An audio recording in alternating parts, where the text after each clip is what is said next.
Oke, saya sudah siap. Oke, Maaf ya. silakan. Ya, saya mulai ya. Terima kasih kepada Pak Len yang sudah mau mengundang saya hadir ke dalam Zoom ini, dan terima kasih kepada Umi Dini yang sudah mau juga menjadi moderator, dan terima kasih kepada Zuma yang sudah mau juga hadir sehingga terjadi dialog dua master ini ya. Nah, saya melihat sebuah hal yang menarik di sini. Tuhan manakah yang benar, Tuhan Kristen ataukah Tuhan Muslim? Kan demikian. Dari judulnya ini menarik, di mana ini ingin mengatakan bahwa Tuhan itu ada dua, ya kan? Tuhan umat Muslim tersendiri, Tuhan umat Kristen tersendiri. Dan dia bilang mana yang benar.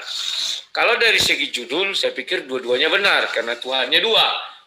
Kan demikian. Dia menjadi sebuah perdebatan ketika Tuhannya kita anggap satu atau sama. Maka kita harus menuntut Tuhan mana yang benar, kan demikian. Nah, di sini yang mau saya katakan, kalau dari segi Kristen, ya Tuhan kamilah yang paling benar. Tetapi itu pun Yesus mengajarkan kepada kami di Galatia 5 ayat 22 dan 23. Bahwa untuk menuju surga, menuju kepadanya, tidak harus katakanlah beragama atau ini tidak. Tetapi siapa yang bisa melakukan buah-buah roh, dia bisa menuju surga. Itulah sebabnya kenapa saya bertuhan kepada Yesus Kristus.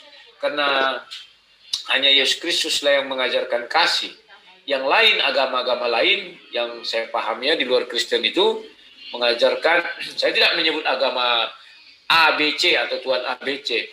Menurut ajaran Kristen itu, bahwa Tuhan-Tuhan lain itu menyerukan kepada umatnya hanya mereka lah penyembah Tuhan, yang lain penyembah iblis dan tidak bisa ke sorga. Kalau Yesus mengajarkan bisa kamu ke sorga, bahkan tanpa menyembah Yesus pun kamu bisa ke sorga, karena dibilang tidak satu hukum pun menentang hal itu. Cuman kamu harus bisa menjalankan 9 buah-buah roh itu. Buah roh yang bagaimana, itulah hanya terdapat di dalam kitab suci. Jadi kamu tidak harus beragama, kamu tidak harus beriman kepada satu Tuhan, ya. Tetapi ayat itu menjelaskan apabila kamu sanggup. Loh kok bisa begitu? Ya, contoh, tidak semua orang bisa mengenal agama A, B, C, dan D, apalagi dia hidup di hutan-hutan belantara sana. Inilah kehebatannya Kristus. Apakah ada kasih di hutan belantara sana? Ada. Siapa bilang nggak ada? Ya. Kalau kita bilang tidak ada, berarti kita tidak adil terhadap mereka. Mereka kan memiliki kasih tersendiri. Ya, kasih yang mereka jalankan itu ya sesuai dengan aturan yang ada di mereka. Demikian ya kawan-kawan ya. Jadi tidak bisa kita mengatakan, wah ini hanya orang Kristen aja yang punya kasih, hanya orang ini. Tidak, itu lebatnya ajaran Yesus. Sehingga saya percaya bahwa Yesuslah yang patut saya sembah. Bahwa Yesuslah Tuhan yang patut saya sembah, karena saya lihat itu sebuah keadilan, ya. Itulah mungkin yang bisa saya katakan saat ini. Itu timernya kok mati ya, atau aku yang salah? Sebentar ya. Jadi itulah yang bisa saya katakan saat ini. Disitulah saya bisa melihat sebuah kebenaran, ya, bahwa Yesus tidak datang membawa agama. Apabila Yesus datang membawa agama, maka yang diajarkan Yesus adalah kebencian. Sebab dasar sebuah agama adalah kebencian, bahwa agama tersebutlah yang menyembah Tuhan, sedangkan agama di luar agama tersebut menyembah iblis atau setan. Itu kan satu bentuk kebencian. Ya, itu tidak dilakukan oleh Yesus. Yesus datang tidak membawa agama. Itulah yang saya selalu garis bawahi kepada setiap orang ketika berbicara. Mengenai hukum-hukum yang lain, ya, saya juga hanya satu yang saya lihat hukum yang diajarkan Yesus paling tertinggi, saya pikir, ampuni, doakan, dan kasihi musuhmu. Tidak semua Tuhan-Tuhan di dunia ini mampu mengatakan itu kepada umatnya. Tidak ada. Yang ada kasihi sesamamu seiman. Tidak dibilang kasihi yang tidak menyembah Tuhanmu. Tidak mau itu. Tak ada Tuhan mengajarkan. Yang ada bunuh, yang ada perangi, yang ada musuhi. Loh, kenapa musuhi? Ya dari awal kan dibilang. Untung Yesus tidak datang membawa agama. Kalau membawa agama maka Yesus mengajarkan kebencian, ya, bahwa orang pengikut Yesuslah yang menyembah Tuhan, yang tidak mengikut Yesus penyembah iblis. Oke, sekian dan terima kasih. Silakan. Oke, Bang Rudi, terima kasih opening statement-nya. Dilanjutkan opening statement dari Bang Zuma ya. Silakan Bang Zuma, waktu 5 menit dimulai saat Bang Zuma berbicara. Baik, bismillahirrahmanirrahim. Assalamualaikum warahmatullahi wabarakatuh. Waalaikumsalam warahmatullahi. Jadi terima kasih kepada Bang Valen dan juga Adinda Umidini serta Bang Rudi ya atas dialognya kita pada malam hari ini. Jadi berbicara mengenai Tuhan berarti kita berbicara mengenai esensi yang sangat luar biasa yang maha kuasa, di mana esensi ini tidak pernah menjadi mantan makhluk, tidak pernah menjadi mantan manusia, apalagi menjadi mantan mayat. Ya, itu nggak mungkin. Di dalam Al-Quran surah Al-Baqarah ayat 255, Allah yang maha tinggi disebut dengan Al-Ulu. Al-Ulu ini juga disebut di dalam Kejadian 14 ayat 18, El-Elyon, Allah yang maha tinggi. Kemudian Allah yang kami sembah itu maha melihat. Dalam Al-Quran Al-Mujadilah ayat 1 disebut dengan Bashar, maha melihat. Tuhan yang disembah oleh Bani Israel juga disebut El-Eroi, Allah yang melihat, Allah yang maha melihat. Kejadian 16 ayat 13 ayat 14. Lalu kemudian di dalam Al-Quran Sang Pencipta alam semesta memperkenalkan dirinya dengan kata Qudra, yaitu esensi yang maha kuasa. Dalam surah Ali Imran ayat 26, sesungguhnya Engkau maha kuasa atas segala sesuatu. Nah, apakah Allah kami ini, Tuhan kami ini juga pernah memperkenalkan diri kepada nabi-nabi sebelumnya? Ya, di dalam kitabnya Bani Israel, Kejadian 17 ayat 1, Allah disebut dengan sebutan El-Shaddai, Allah yang maha kuasa. Kemudian Al-Quran juga menerangkan dalam surah Al-Rahman ayat 26 ayat 27, esensi Sang Pencipta alam semesta memperkenalkan dirinya dengan sebutan Baqa, yang maha kekal. Artinya dia tidak pernah mencicipi rasanya kematian, meski hanya sedetik, apalagi sampai 3 hari. Dan juga dikatakan dalam kitabnya Bani Israel, Kejadian 21 ayat 33 sampai ayat 34, bahwa Sang Pencipta alam semesta itu adalah Allah yang maha kekal, disebut dengan El-Olam. Lanjut kemudian, di dalam Al-Quran, surah Al-Ahzab ayat 43, Sang Pencipta alam semesta mengatakan dirinya dengan sebutan Ar-Rahman Ar-Rahim, yang maha pengasih lagi maha penyayang. Apakah sebelumnya memperkenalkan diri juga kepada nabi-nabi sebelum Rasul Muhammad SAW? Di dalam Keluaran 34 ayat 6, esensi Sang Pencipta alam semesta juga memperkenalkan dirinya Allah penyayang dan maha pengasih, El-Rahum Fekhanun.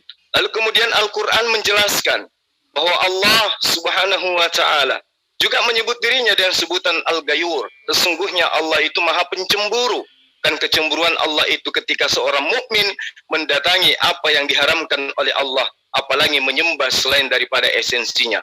Apakah itu juga disebut di dalam kitab para nabi selain daripada Al-Quran? Jelas dia juga disebut dengan El-Qana, Allah yang maha cemburu, disebut dengan El-Gador, Allah yang maha agung, dan juga di dalam Al-Quran disebut dengan Al-Azim, yang maha agung.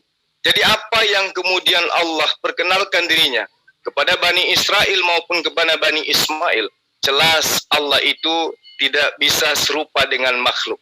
Ketika Allah mengatakan dirinya Ar-Rahman Ar-Rahim, maha penyayang lagi maha penyayang, apalagi maha pengasih lagi maha penyayang, di dalam Quran Al-Ahzab ayat 43. Sama yang saya jelaskan tadi, El-Rakhum, El-Fakhum, El-Fakanun juga menyebut dirinya sebagai Allah penyayang dan pengasih. Lalu kemudian yang saya terangkan tadi, Allah itu maha pencemburu, Allah itu maha agung, Al-Azim disebut dengan El-Gadol, Allah yang agung, El-Kabir, Allah yang maha perkasa, juga diterangkan di dalam Al-Quran. Ya, Quran surah ayat kalau nggak salah ayat 11, bagaimana kemudian Allah menerangkan dirinya itu sebagai Allah yang maha agung, Allah yang maha perkasa. Jadi ketika Al-Quran memperkenalkan esensi dirinya, terlebih dahulu Allah Sang Pencipta alam semesta juga telah memperkenalkan dirinya kepada nabi-nabi sebelum Rasulullah Muhammad SAW. Nah, yang jadi pertanyaan nantinya di sini adalah Tuhannya sahabat Kristen. Kenapa bisa ada Tuhan baru seperti yang kita lihat sekarang? Terbentuk dari manusia dan seterusnya. Sementara Tuhan yang kita kenal, baik dari Bani Israel maupun Bani Ismail, Tuhan itu tidak pernah berubah menjadi makhluk, apalagi pernah merasakan yang namanya kematian. Terima kasih. Ya, terima kasih Bang Zuma atas opening statement-nya. Ini sekarang kita masuk ke sesi kedua ya, di mana di sesi kedua ini adalah tanggapan dan dilanjutkan dengan pertanyaan. Baik, untuk sesi kedua putaran pertama, silakan Bang Rudi untuk menanggapi dan dilanjutkan nanti dengan pertanyaan yang akan ditanggapi dan dijawab oleh Bang Zuma. Silakan Bang Rudi.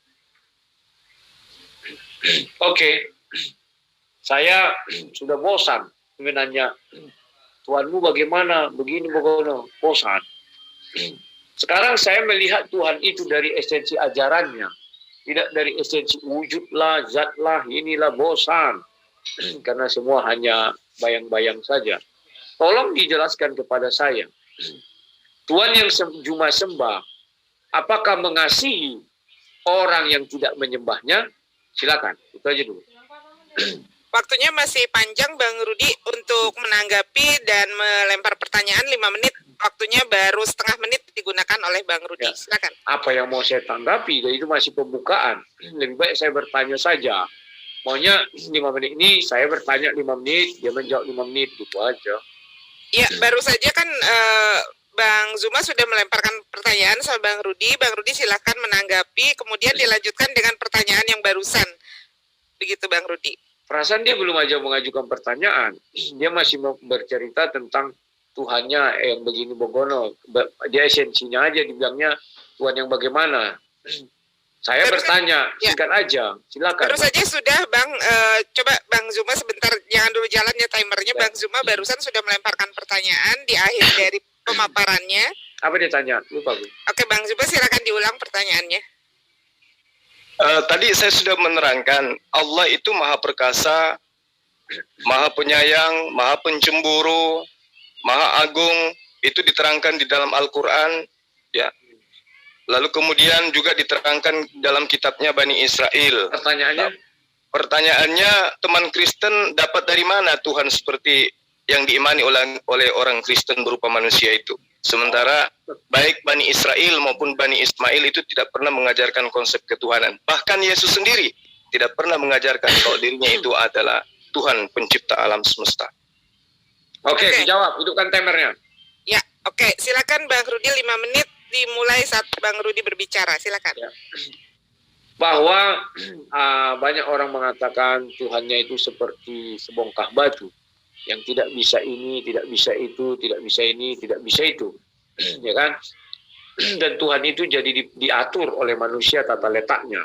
Kau harus di sini, tak boleh ke sini, tak boleh ke situ. Nah, kemudian datang orang Kristen. Firman Allah, firman Tuhan yang menjadi manusia, orang tersentak. Tetapi mereka lupa ketika firman Allah menjadi sebatang pohon di surah 28 ayat 30. Ya, nanti bisa dibuka lah itu. Di situ dari sebatang pohon. Memang orang mengatakan, wah itu tafsir bahasa Indonesia. Tidak. Andai kata kita berada dekat Musa saat itu, katakan di belakang, kita akan melihat Musa berbicara kepada pohon itu. Loh, dia kan bukan bicara kepada pohon, tapi kepada Tuhan. Ya, Tuhan di mana? Tak ada. Yang ada hanya sebongkah pohon. Ya. Dan demikian juga kalau di dalam kitab Yahudi, Tuhan menjadi tiang awan, tiang api, dan sebagainya macamnya. Ya. Artinya, di situ Tuhan bisa hadir dalam berbagai rupa-rupa kehadiran. Kenapa kita heran? Ya. Nah, sekarang saya melihat si Zuma tidak menjelaskan ajaran Tuhannya. Dia lebih mengatakan kepada mau menjelaskan keberadaan Tuhannya, baik secara wujud maupun secara posisi tempat tinggal. Dia tidak akan mampu menjelaskan. Dia tadi mengatakan Tuhannya maha melihat. Apakah punya mata? Pasti dia sangkal, oh Tuhan kami tak punya mata. Maha mendengar, apakah dia punya telinga? Ya kan? Mencipta dengan tangannya untuk Adam. Apakah punya tangan? Maka dia bingung, zat yang bagaimana Tuhannya? Sudah. Saya lebih sekarang tertarik kepada pengajaran, ya kan? Atau firman Tuhannya. Saya sudah bolak-balik Al-Quran saya baca. Tidak satu pun ayat mengatakan ampuni dan kasihi musuhmu. Jangan kau katakan kafir terhadap sesamamu. Kalau kau mengatakan kafir, kau akan dibawa ke mahkamah agama. Seperti ucapan Yesus, ya. Yesus itu adalah, saya lebih tertarik kepada ajarannya. Hanya Yesuslah satu-satunya. Kalau dia memang enggak Tuhan, tidak mungkin Tuhan seorang manusia bisa ucapannya melebihi seorang Tuhan, sebuah Tuhan. Ya kan? Yesus mengatakan begini di dalam Galatia Matius 5 ayat 22. Tetapi aku berkata kepadamu, setiap orang yang marah terhadap saudaranya harus dihukum. Siapa yang berkata kepada saudaranya kafir harus dilakukan ke maka agama. Bayangkan, hanya Yesus yang berani berkata gitu. Tetapi di dalam Al-Quran sudah saya buka, tidak ada itu. Malah disuruh mengatakan kafir, kafir, kafir, kafir. Terlepas dari kafirnya apa, mereka memang tidak diberi ruang di dalam Al-Quran. Tidak ada kalimat di dalam Al-Quran, ampuni, kasihi para kafir atau musuhmu. Yang ada mengasihi sesama mukmin atau sesama umat muslim. Bahkan kalau berdosa pun masih bisa saling mengampuni, memaafkan. Tidak ada hal lain. Ya. Dan yang saya lebih soroti mengenai ajaran, di dalam ajaran Islam itu sendiri ada namanya kisah. Di Kristen sudah tidak ada lagi itu. Yesus tidak mengajarkan itu lagi. Nyawa ganti nyawa, gigi ganti gigi. Itu sudah tidak diberlakukan Yesus lagi. Kenapa? Yang ada sekarang kasih. Sekalipun dia berdosa, ada jalan untuk menuju surga. Apabila Yesus masih mengajarkan itu, maka saya pertanyakan, ternyata tidak ada kasih terhadap Tuhan yang saya sembah. Maka saya akan meninggalkan Tuhan itu. Saya lebih memikirkan daripada sebuah ketuhanan itu adalah di mana Tuhan tersebut mengasihi manusia yang berdosa ini. Contoh, jika saya membunuh, maka saya harus dibunuh. Artinya saya tidak ada bisa bertobat. Tidak ada bisa jalan menuju kepada surga, kepada Tuhan itu sendiri. Bagaimana? Oke, saya mengikut Tuhan itu sendiri. Tetapi saya diwajibkan untuk membenci orang yang berada di luar agama saya. Saya tidak mau itu. Karena bagi saya itu terlalu kejam. Contoh, ibu saya dengan saya berbeda agama misalnya. Saya harus membenci ibu saya karena dia seorang bagi Kristen pun kafir. Tetapi Yesus mengajarkan, jangan kau sebut dia kafir. Membilang kafir aja nggak boleh kawan. Itulah yang saya suka dari ajaran Kristen. Kira-kira demikian jawaban untuk si Zuma tadi ya. Oke, itu saja yang bisa saya sampaikan. Silakan kalau ada lagi aturan mainnya silakan. Pertanyaannya Bang Rudi. Oh, pertanyaan saya kepada Zuma. Iya. Ya jelaskanlah ajaran Tuhanmu yang mana yang paling kau agungkan. Silakan. Ajarannya bukan Tuhannya. Oke, terima kasih Bang Rudi. Silakan Bang Zuma ditanggapi pemaparan Bang Rudi putaran yang pertama ini 5 menit saat Bang Zuma berbicara. Silakan Bang Zuma. Baik. Jadi ketika berbicara mengenai konsep ketuhanan, berarti kita berbicara mengenai konsep Tuhan, bukan makhluk. Ya, jadi kalau Bang Rudi bercerita tentang Yesus itu bercerita tentang manusia, bukan bercerita tentang Tuhan. Nah, kalau berbicara mengenai Tuhan, maka tentu berbicara mengenai kitabnya Bani Israel. Di dalam Ulangan 13:6 sampai ayat 11, bunuhlah pengikut agama lain. Ulangan 17:2 ayat 5 itu perintahnya jelas. Membunuh siapapun yang mengajarkan untuk menyembah kepada Tuhan selain daripada Tuhan pencipta alam semesta. Jadi kalau Tuhan mengajarkan hal seperti ini wajar, ya namanya Tuhan. Maaf, tolong dari Al-Quran dong. Ya, dalam Al-Quran juga ada kan? Ini kan kita berbicara mengenai konsep. Anda kan mengatakan dari tadi nyindir, membunuh. Iya, dalam Al-Quran juga memerintahkan membunuh orang yang tidak beriman kepada Allah. Hanya saja perbedaannya kemudian di dalam kitabnya orang Bani Israel, di sini ada Bang Valen. Ada dalil yang jelas menerangkan yang kemudian terjemahannya sering kita baca.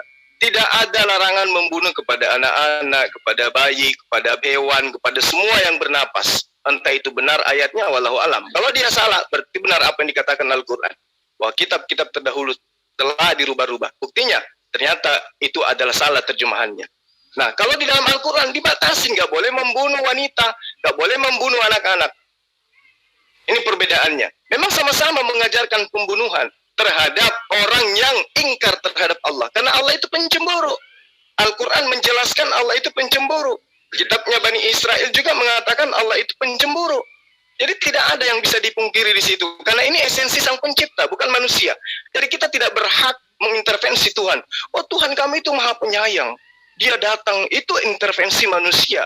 Sementara dalil yang menjadi pijakan, Allah sang pencipta alam semesta itu jelas. Dia berkehendak atas apapun itu.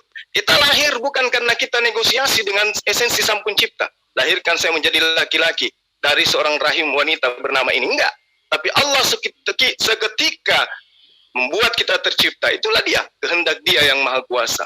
Oleh karena itulah kemudian di dalam Al-Quran sudah jelas bahwa kasih sayang Allah itu tercurah kepada siapapun yang mengikuti Rasulullah Muhammad SAW. Maka Rasulullah Muhammad SAW dengan terang mengatakan bahwa barang siapa yang mencintai Allah, hendaklah ia mengikuti aku. Sebab Allah itu maha pengasih, Allah itu maha pengampun. Kalau Tuhan kami itu maha pengasih, maha pengampun, berarti itulah wujud kasih sayang yang sesungguhnya. Karena itulah kemudian seluruh para nabi mengutus, ya, seluruh para nabi diutus oleh Allah dengan misi yang sama. Apa itu? Mengasihi Tuhan. Karena dengan mengasihi Tuhan, maka kita akan mendapatkan, memperoleh apa yang dimaksud dengan hidup yang kekal. Islam maupun agama-agama sebelumnya di luar Kristen mengajarkan mengasihi Allah dengan cara apa?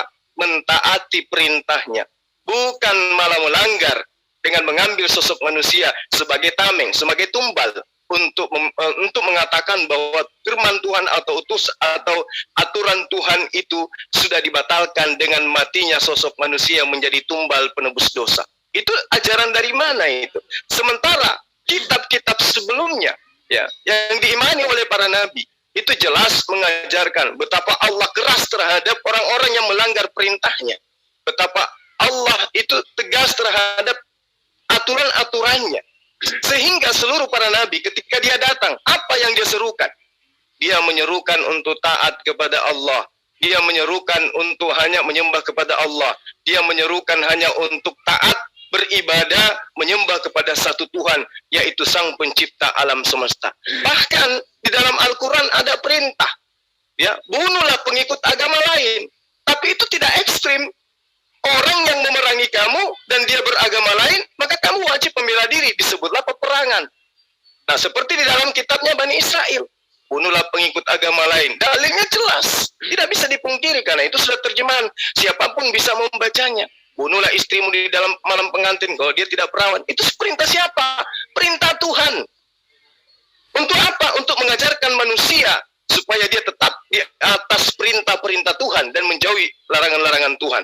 Bukan menyederhanakan dengan matinya Tuhan di atas tiang salib, maka kita dibebaskan dari aturan Tuhan dan dimerdekakan dari penyembahan. Bukan seperti itu. Itu konsep baru. Kalau Tuhan tegas mengatakan dirinya Tuhan, aturan Tuhan tidak bisa dirubah oleh siapapun. Ya, tanggapan dari Bang Juma menutup putaran pertama. Silakan ditanggapi oleh Bang Rudi di putaran kedua. 5 menit saat Bang Rudi mulai berbicara. Silakan Bang Rudi. Oke, terima kasih. Itulah yang saya katakan. Kenapa saya tidak suka menyembah Tuhan yang seperti itu? Itu adalah hak saya. Saya sudah menegaskan. Saya tidak mau menyembah Tuhan yang tidak mengasihi ciptaannya sendiri. Ketika Tuhan menciptakan manusia itu, tidak diciptakan langsung beragama A, beragama B, beragama C. Tetapi dia diberi kebebasan untuk beragama apapun. Itulah hebatnya ajaran Yesus. Ketika Yesus datang ke dunia, Yesus tidak pernah mengikat manusia harus beragama A, beragama B, beragama C. Tidak. Kenapa? Itulah pelajaran yang maha besar yang sudah saya terima dari Yesus. Anakku, ketika aku datang membawa agama, maka yang pertama aku tanam di hatimu kebencian. Bahwa kamu harus memusuhi orang yang tidak beragama kita. Itu tidak saya suka. Yesus tahu itu.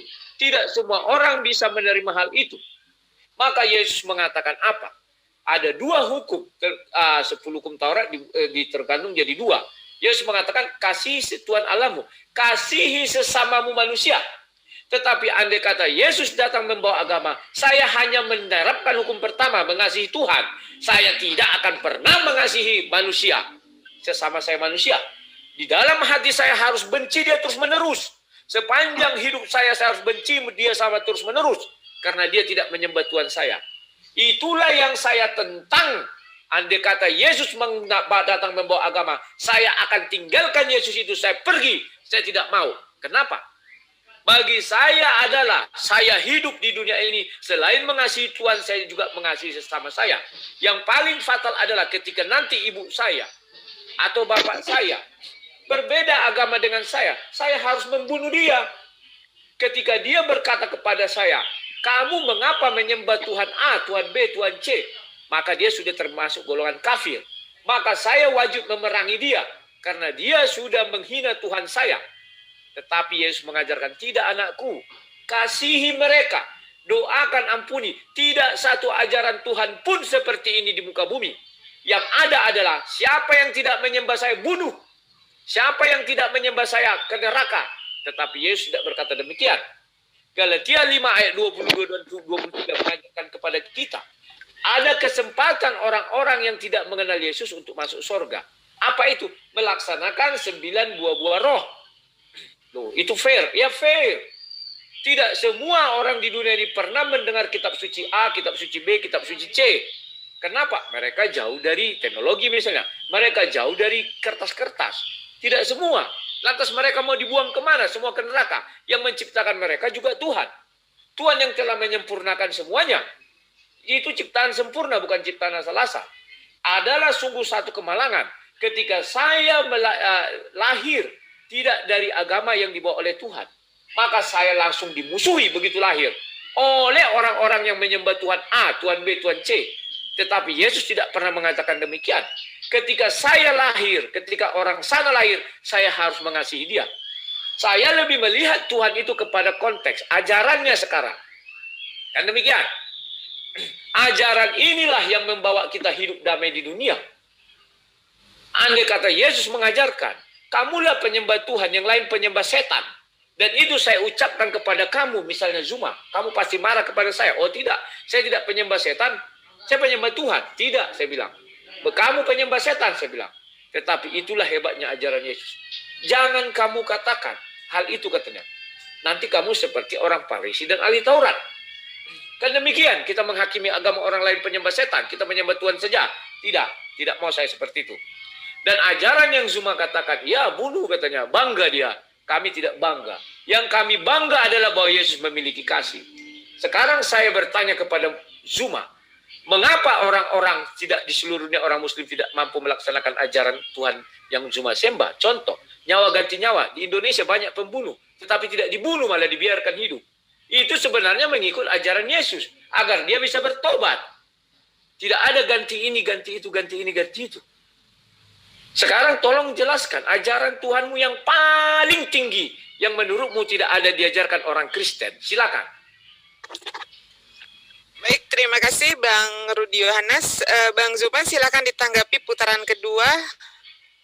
Waktu berjalan mulai Bang Zuma berbicara. Silakan Bang Zuma. Baik. Pertanyaan Bang Rudi ini sangat bagus. Ajaran Islam yang paling tinggi itu apa? Ajaran Islam yang paling tinggi itu adalah tidak boleh menjadi kafir. Apa itu kafir? Menyembah selain daripada Sang Pencipta alam semesta. Kenapa? Bagaimanapun kesempurnaan hidup saudara di dalam dunia ini, kasih sayang, penuh cinta, tapi menyembahnya bukan kepada Tuhan Sang Pencipta alam semesta. Kemana kembalinya? Jangankan menyembah kepada selain yang bukan Allah, selain yang bukan Tuhan. Kata Yesus, kamu menghilangkan setitik pun dari hukum Taurat, apalagi mengajarkan ke orang lain. Kemana tempat kembalimu? Ke dalam kerajaan Allah yang paling terendah. Apa itu? Neraka. Di dalam Al-Quran, surah Al-Qasas ayat 77, terjemahannya seperti ini. Dan carilah pada apa yang telah dianugerahkan oleh Allah kepadamu, yaitu kebahagiaan akhirat. Dan janganlah kamu melupakan kebahagiaanmu dari kenikmatan dunia.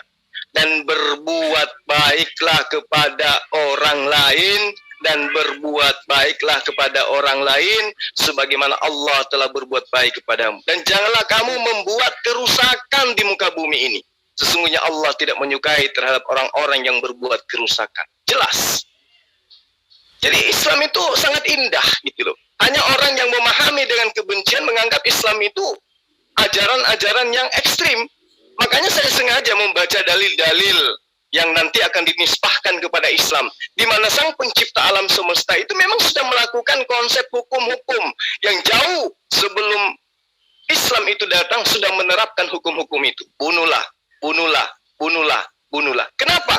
Karena memang pada dasarnya manusia itu senantiasa membuat keingkaran, membuat pertumpahan darah. Al-Quran menjelaskan dengan terinci seperti itu. Wa iz qala rabbuka lil malaikati inni ja'ilun fil ardi khalifah. Qalu ataj'alu fiha may yufsidu fiha wa nasfiku dima, dan seterusnya. Kenapa engkau ingin menciptakan manusia ya Allah? Bukankah kami sudah taat kepadamu?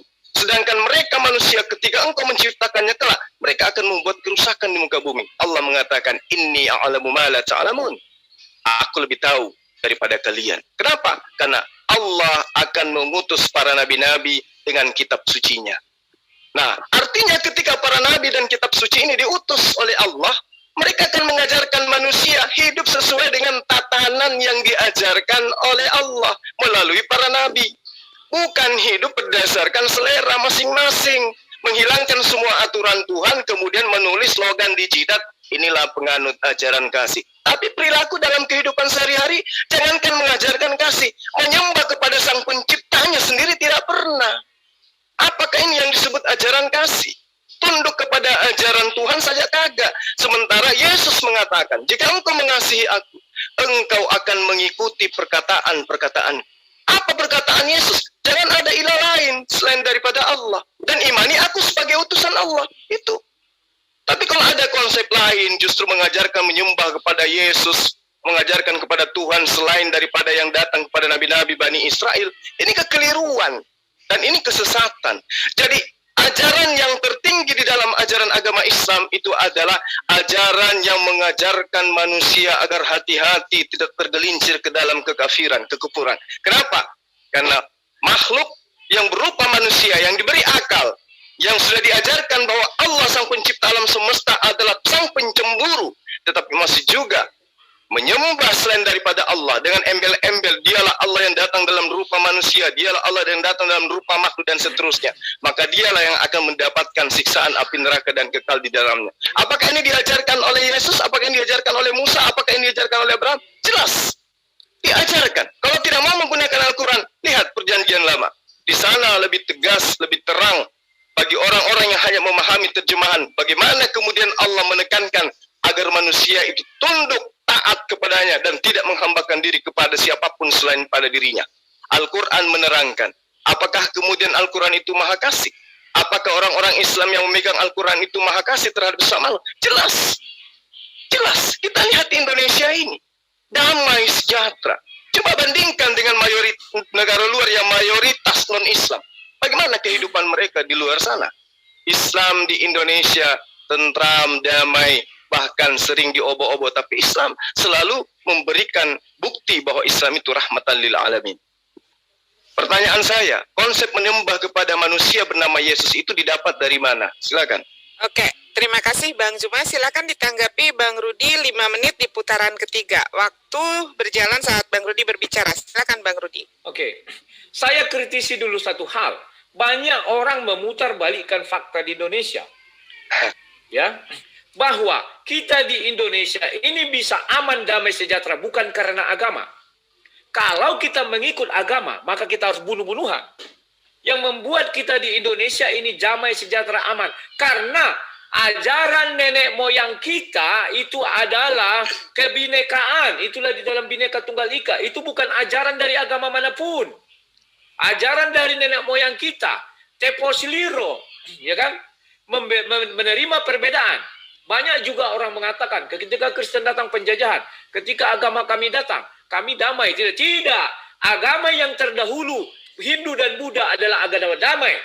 Sehingga agama apapun yang masuk ke Indonesia diterima dengan sukacita, dengan baik hati. Tetapi setelah agama-agama pendatang itu menjadi mayoritas, mereka menutup keran itu. Siapa yang datang menjadi musuh, karena itulah ajaran agama tersebut. Perlu dipahami, tidak ada karena agama Indonesia ini bisa damai segini. Tetapi karena itu adalah warisan nenek moyang kita. Para pembohong yang mengatakan karena agama. Pembohong.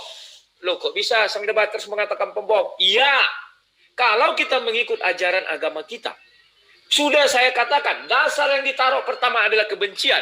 Kamu penyembah aku, maka kamu adalah penyembah Tuhan. Di luar kamu penyembah iblis, setan.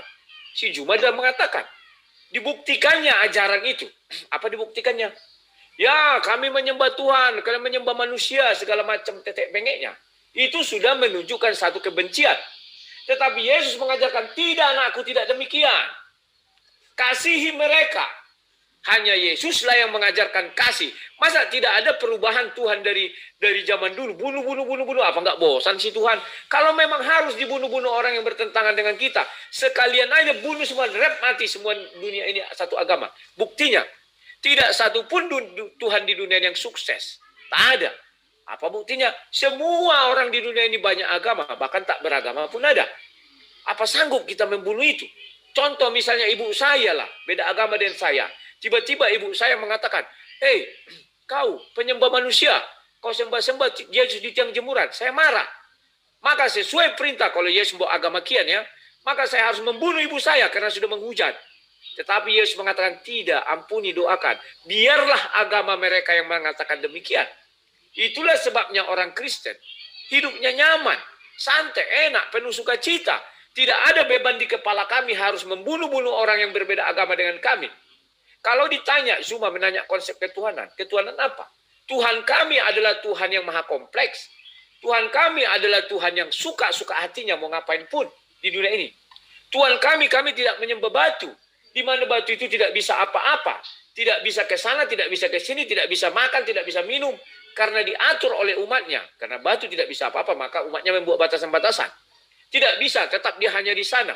Kalau memang Tuhan tidak butuh turun ke bumi, ya sudah, piltikan aja jarinya. Jadi semua orang manusia ini tunduk dan patuh. Faktanya nggak ada.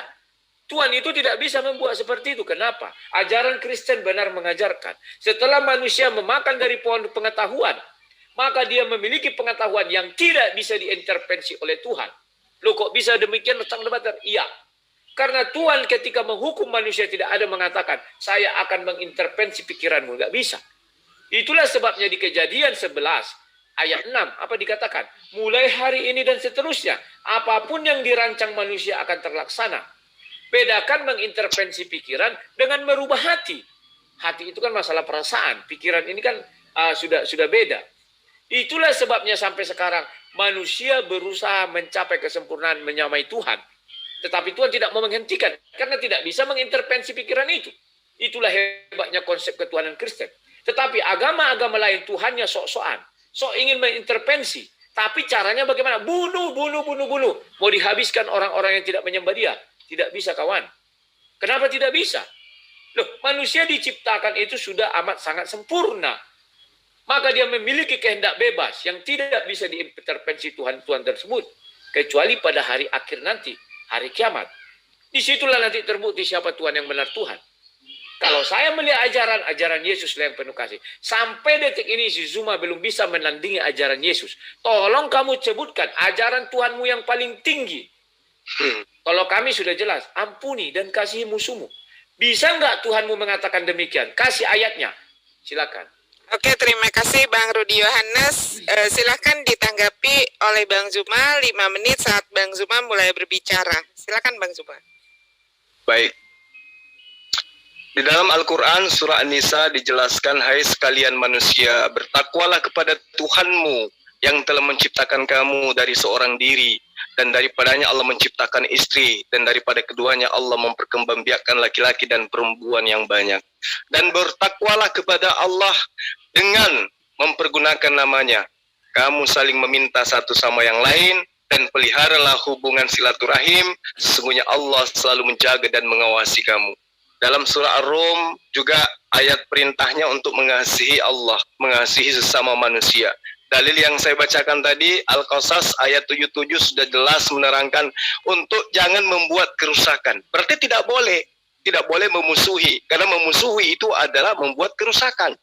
Ya, karena manusia itu kami tahu, mau dia kafir, mau dia Hindu, mau dia Buddha, mau dia Kristen, mau dia Yudaism, mereka itu adalah ciptaan Allah yang harus disayangi, yang harus dicintai.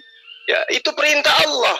Mudah-mudahan Allah menimbulkan kasih sayang di antaramu. dengan orang-orang yang kamu musuhi di antara mereka, dan Allah adalah Maha Kuasa dan Maha Pengampun lagi Maha Penyayang. Itu dikatakan dalam surah Al-Mumtahanah ayat 7. Jadi tidak ada keraguan di dalam ajaran agama Islam tentang kasih sayang. Bahkan di dalam Al-Quran ada satu surah yang khusus untuk kasih sayang. Ya, Ar-Rahman. Di dalam kitab lain tidak ada itu ditemukan surah kasih sayang. Hanya satu ayat. Kasihilah sesamamu, kasih pipi kiri, kasih tampar kiri kanan. Hanya itu aja andalannya. Tapi pada praktek kehidupan nyata, itu tidak ada aplikasinya sama sekali. Ya, kalau kita merujuk pada dalil, Lukas menerangkan 14 ayat 29. Ya. Jika engkau ingin menjadi muridku, orang tidak bisa menjadi muridku apabila ia tidak membenci bapaknya, ibunya, anaknya, istrinya, keluarganya, saudara-saudaranya. Dasar pijakannya kebencian. Ya, dan semua yang menjadi seteruku tidak mau menjadi aku pemimpinnya, bawalah ke depanku dan bunuhlah mereka. Ini perkataan siapa? Perkataan Yesus. Kenapa hal ini tidak terwujud? Karena Yesus keburu diobok-obok sama tentara Yahudi Romawi. Andai saja Yesus berhasil membuat satu tentara, satu pemerintahan, ayat ini akan diaplikasikan. Cuman karena pada saat dia mengatakan itu, muridnya, pengikutnya baru 12 orang. Begitu melihat tentara Romawi, wah ternyata ratusan. Akhirnya apa? Sarungkanlah pedangmu. Padahal yang memerintahkan menjual jubah, menjual pundi-pundi untuk beli pedang adalah dia. Begitu berhadapan musuh, sarungkan pedangmu. Ternyata musuh kita banyak. Nah, perintahnya jelas. Siapa yang tidak menerima aku menjadi pimpinannya, menjadi rajanya, bunuhlah dia di depanku. Andai saja Yesus itu berhasil hidup sampai umur kayak Rasulullah Muhammad SAW, kayak Nabi Musa alaihissalam, oh hebat dia. Dia bunuh semua orang yang tidak mau menjadi pimpinannya, menjadi rajanya, dia bunuh. Untung saja dia buru-buru dikejar sama tentara Romawi. Andaikan tidak, bisa dibayangkan dalil itu. Sedangkan saja dia tidak banyak pengikut. Orang-orang yang mengaku Kristen, yang notabene Kristen katanya pengikut Yesus, lihat perilakunya. Tidak ada itu ajaran kasih yang dimiliki oleh orang Kristen yang tidak dimiliki oleh agama lain. Tidak ada. Tak ada itu. Semua agama mengajarkan kasih sayang. Cuman Kristen yang mencoba menutupi sejarah kelamnya Kristen dengan selalu mengatakan Kristen itu ajaran kasih, Kristen itu ajaran kasih. Kasih Indomie iya, tapi kasih dibilang kasih sayang itu nggak ada. Nggak ada realisasinya. Bahkan kalau mau dilihat kasih sayang yang hebat itu adalah di dalam ajaran agama Islam. Setiap tahun kurban sedunia, orang yang tidak pernah merasakan makan daging dinikmati bersama-sama. Siapa pelopornya? Islam. Ada agama lain di luar itu? Nggak ada. Ada kalau mau memurtadkan. Ya, bagi-bagi sembako. Kalau ada bencana alam, bagi-bagi sembako untuk menjalankan misi. Pertanyaan saya, ketika Allah Sang Pencipta alam semesta kepada nabi-nabinya mengajarkan ketegasan, bunuh semua orang yang tidak beragama, yang tidak menyembah kepadaku. Ya, itu kemudian muncul sosok Tuhan baru mengajarkan kasih yang melempem, yang nggak bisa apa-apa dari dirinya sendiri. Siapa yang mengajarkan? Menyembah kepada sosok ciptaan Tuhan bernama Yesus. Silakan. Halo admin. Oke, terima kasih Bang Juma. Silakan ditanggapi oleh Bang Rudi 5 menit di putaran keempat. Waktu saat Bang Rudi berbicara. Silakan Bang Rudi. Yuk. Banyak kita sering berbual-bual ini sekarang. Dan menipu khalayak ramai, khalayak banyak. Pertanyaan saya, mengapa negara-negara penduduk muslim mayoritas saling bunuh-bunuhan? Tuhannya sama, kitab sucinya sama, sholatnya arahnya sama, nabinya sama. ISIS melawan, pada mereka sama. Dan semua lari pengungsi kemana? Tidak ada yang pergi ke negara Arab Saudi. Padahal negara itu makmur, mewah, segala macam. Mengapa mereka tidak mau lari? Justru lari ke negara-negara Kristen mayoritas. Karena mereka tahu di negara-negara Kristen mayoritas mereka akan diperlakukan seperti manusia, semanusia-manusianya. Kenapa? Itu ajaran Kristen, ajaran kasih. Mengenai peperangan-peperangan dulu, itu bukan ajaran Kristen. Tetapi itu politik. Bedakan politik dengan ajaran. Contoh, kamu sudah menyebutkan ajaran membunuh, kamu bilang tadi orang yang tidak orang-orang kafir. Kalau kamu tidak melaksanakan, kau masuk neraka. Jadi jangan kau berharap kau akan masuk surga, kau masuk neraka. Karena kau tidak menerapkan ajaran itu. Tetapi kalau ajaran Yesus kasihi, ternyata kau membunuh orang, kau masuk neraka karena membunuh. Karena ajarannya kasihi. Jadi bedakan ajaran dengan dosa. Kita harus paham itu. Kemudian kamu bilang, itu jelas ayat itu perumpamaan. Seandainya ada tuan tanah, kata Yesus. Itu sebuah perumpamaan. Betul. Di hari akhir. Ingat, itu di hari akhir. Nanti memang terjadilah yang namanya hukuman Tuhan. Di situ tidak ada lagi kasih karena sudah habis limitnya. Sama seperti Sodom dan Gomora. Sudah habis limitnya. Sama seperti Nuh. Dihancurkan Tuhan semua mati. Ya kan? Tetapi selagi kita masih hidup, hanya ajaran Kristen lah yang mengajarkan kasih itu nyata-nyata. Bukti konkret di dunia ini. Orang-orang yang mengalami konflik selalu ingin pergi ke negara Kristen, bukan ke negara Arab, bukan ke negara mayoritas Islam. Kenapa? Kalau mereka kembali ke situ, tentu orang itu akan bunuh-bunuhan lagi, perang. Itu yang terjadi ketika di ISIS, di Suriah, Iran, bahkan di Kuwait dulu segala macamnya. Libya, Libanon, segala macam. Mereka tidak mau lari ke Uni Emirat Arab, Kuwait, Dubai, Oman, Qatar, dan segalanya. Tidak mau. Kenapa tidak mau? Karena mereka tahu watak-watak mereka. Dan mereka sudah bosan hidup di dalam peperangan terus-menerus. Hidup di dalam ketidakpastian. Beruntunglah kita di Indonesia. Itu bukan karena agama di Indonesia. Tetapi karena nenek moyang kita dulu sudah memberikan sebuah amanah kepada anak cucunya. Bhinneka Tunggal Ika. Andai kata kita berpegang pada satu agama, bahaya kawan, bahaya. Itulah hebatnya ajaran Kristen, ajaran Yesus. Kalau kamu bilang ada penyimpangan, itu dosa.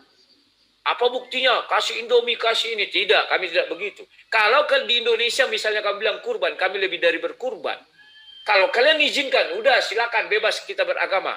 Orang Kristen sebentar merubah dunia ini menjadi seluruh orang Kristen. Indonesia pun demikian. Apa yang terjadi? Ada gereja, takut, tutup. Ada ini, takut. Ada orang mengasih sumbangan, dibilang agama. Ada orang menginjili, dibilang begini, begono. Ya sudah, tidak masalah. Jadi intinya, belum satu ayat pun kamu kasih yang melebihi ayat yang kubilang. Kamu bilang, oh iya kasih. Tetapi ayat pertamanya, kalimat pertamanya apa? Siapa yang menyembah aku? Berarti kalau tidak menyembahnya, ya tidak masuk hukum itu. Itulah kamu baca semua ayat yang kamu sebutkan, jangan kau potong. Baca ayat sebelumnya. Selalu dimulai dengan kalimat menyembah aku, menyembah Allah. Yang tidak menyembah Allah itu kafir, harus dimusuhi. Loh, kenapa demikian? Di mana letak keadilan Tuhan? Saya terlahir tidak bisa memilih langsung agama Kristen, tidak bisa memilih langsung agama Islam. Begitu saya lahir, saya suci. Tetapi karena ibu saya Kristen, maka saya dibawanya ke gereja, dibaptis. Maka saya sudah menuhankan Yesus. Maka sesuai ajaran Tuhan. Saya tidak bilang agama dulu sekarang ya, Tuhan. Yang kamu bilang dari dulu bangsa Israel itu, maka itu wajib dimusuhi. Masa dari bayi saya sudah dimusuhi? Mengerikan sekali. Untung tidak diterapkan hukum pancung itu karena ibu saya menyembah manusia. Kalian bilang, Yesus. Andai kata itu diterapkan, habis semua orang Kristen ini begitu lahir. Siapa yang tahan? Tidak sanggup. Jadi tolong sebutkan ayat, jangan kau potong-potong. Kalau bisa jelaskan, ini langsung bisa ini untuk orang kafir bilang. Yang bisa melebihi ajaran Yesus. Kalau ampuni dan doakan musuhmu. Kalau kamu bisa menunjukkan, hari ini, malam ini saya akan murtad. Silakan. Baik, terima kasih Bang Rudi. Silakan Bang Juma menanggapi statement dari Bang Rudi barusan 5 menit saat Bang Zuma mulai berbicara. Baik. Jadi tadi saya sudah membacakan dalilnya. Sangat jelas. Dan carilah pada apa yang telah dianugerahkan oleh Allah kepadamu kebahagiaan akhirat. Dan janganlah kamu melupakan kebahagiaan dari kehidupan dan kenikmatan dunia. Dan berbuat baiklah kepada orang lain. Kalau berbuat baik terhadap orang lain berarti berbuat baik kepada selain diri kita. Paham di sini ya? Mau dia Kristen, mau dia Hindu, mau dia Buddha. Sebagaimana Allah telah berbuat baik kepadamu. Dan janganlah... Tolong tampilkan biar kita... Al-Qasas ayat 77. Terjemahannya surah, tapi... Ya, surah berapa? Terjemahannya tapi. Terserahlah mau asli mau enggak. Surah berapa itu? Al-Qasas 77. Jangan emosi, bos. Ini dalil ayat saya. Aku enggak emosi, santai. Surah berapa itu? Kita Al-Qasas ayat 77. Tampilkan. Bang Valen tolong ditampilkan ya Bang Valen ya, bisa ya? Ya, Al-Qasas itu surah berapa? 28 ya? Al-Qasas ayat 77. 28 ya? Iya. Surah 28. Ya, 77 isinya tidak seperti itu. Oh, Bang Valen tolong screen share-nya dibuka, bisa ya?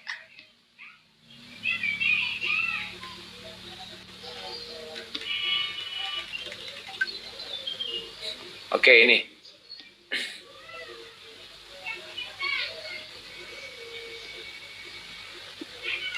Ya, pas seperti itu. Ayat berapa?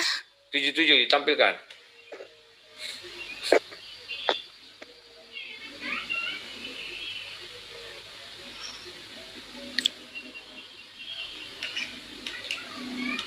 Silakan. Silakan Bang Zuma. ya, dalilnya jelas, wabtagi fi ma atakallah dan seterusnya. Ini jelas berbuat baiklah. Artinya ini tidak merujuk hanya kepada orang Islam atau kepada siapapun. Perintahnya berbuat baik. Sebagaimana Allah telah berbuat baik kepadamu. Dan janganlah dilarang berperang kalau tidak diperangi. Nah, kaitannya dengan Anda sebutkan tadi, Arab itu di sana perang-perangan. Ya, kita juga tidak bisa menutup mata. Yang membuat senjata siapa?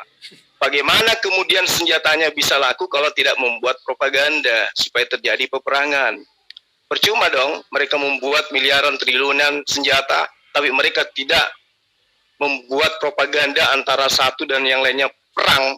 Cuma mereka keluarkan biaya mahal-mahal. Jadi jangan Anda ragukan yang seperti itu kalau itu bukan perbuatan propaganda antara Irak dan ini itu sudah terjadi. Bagaimana perang dunia pertama, kedua, siapa pelakunya? Islam dengan Islam. Tapi kita tidak sedang membahas itu ya, cukup orang lain yang menilai. Jadi ketika Anda mengatakan mana ajaran Islam yang setara dengan ajaran Yesus, saya sudah tunjukkan.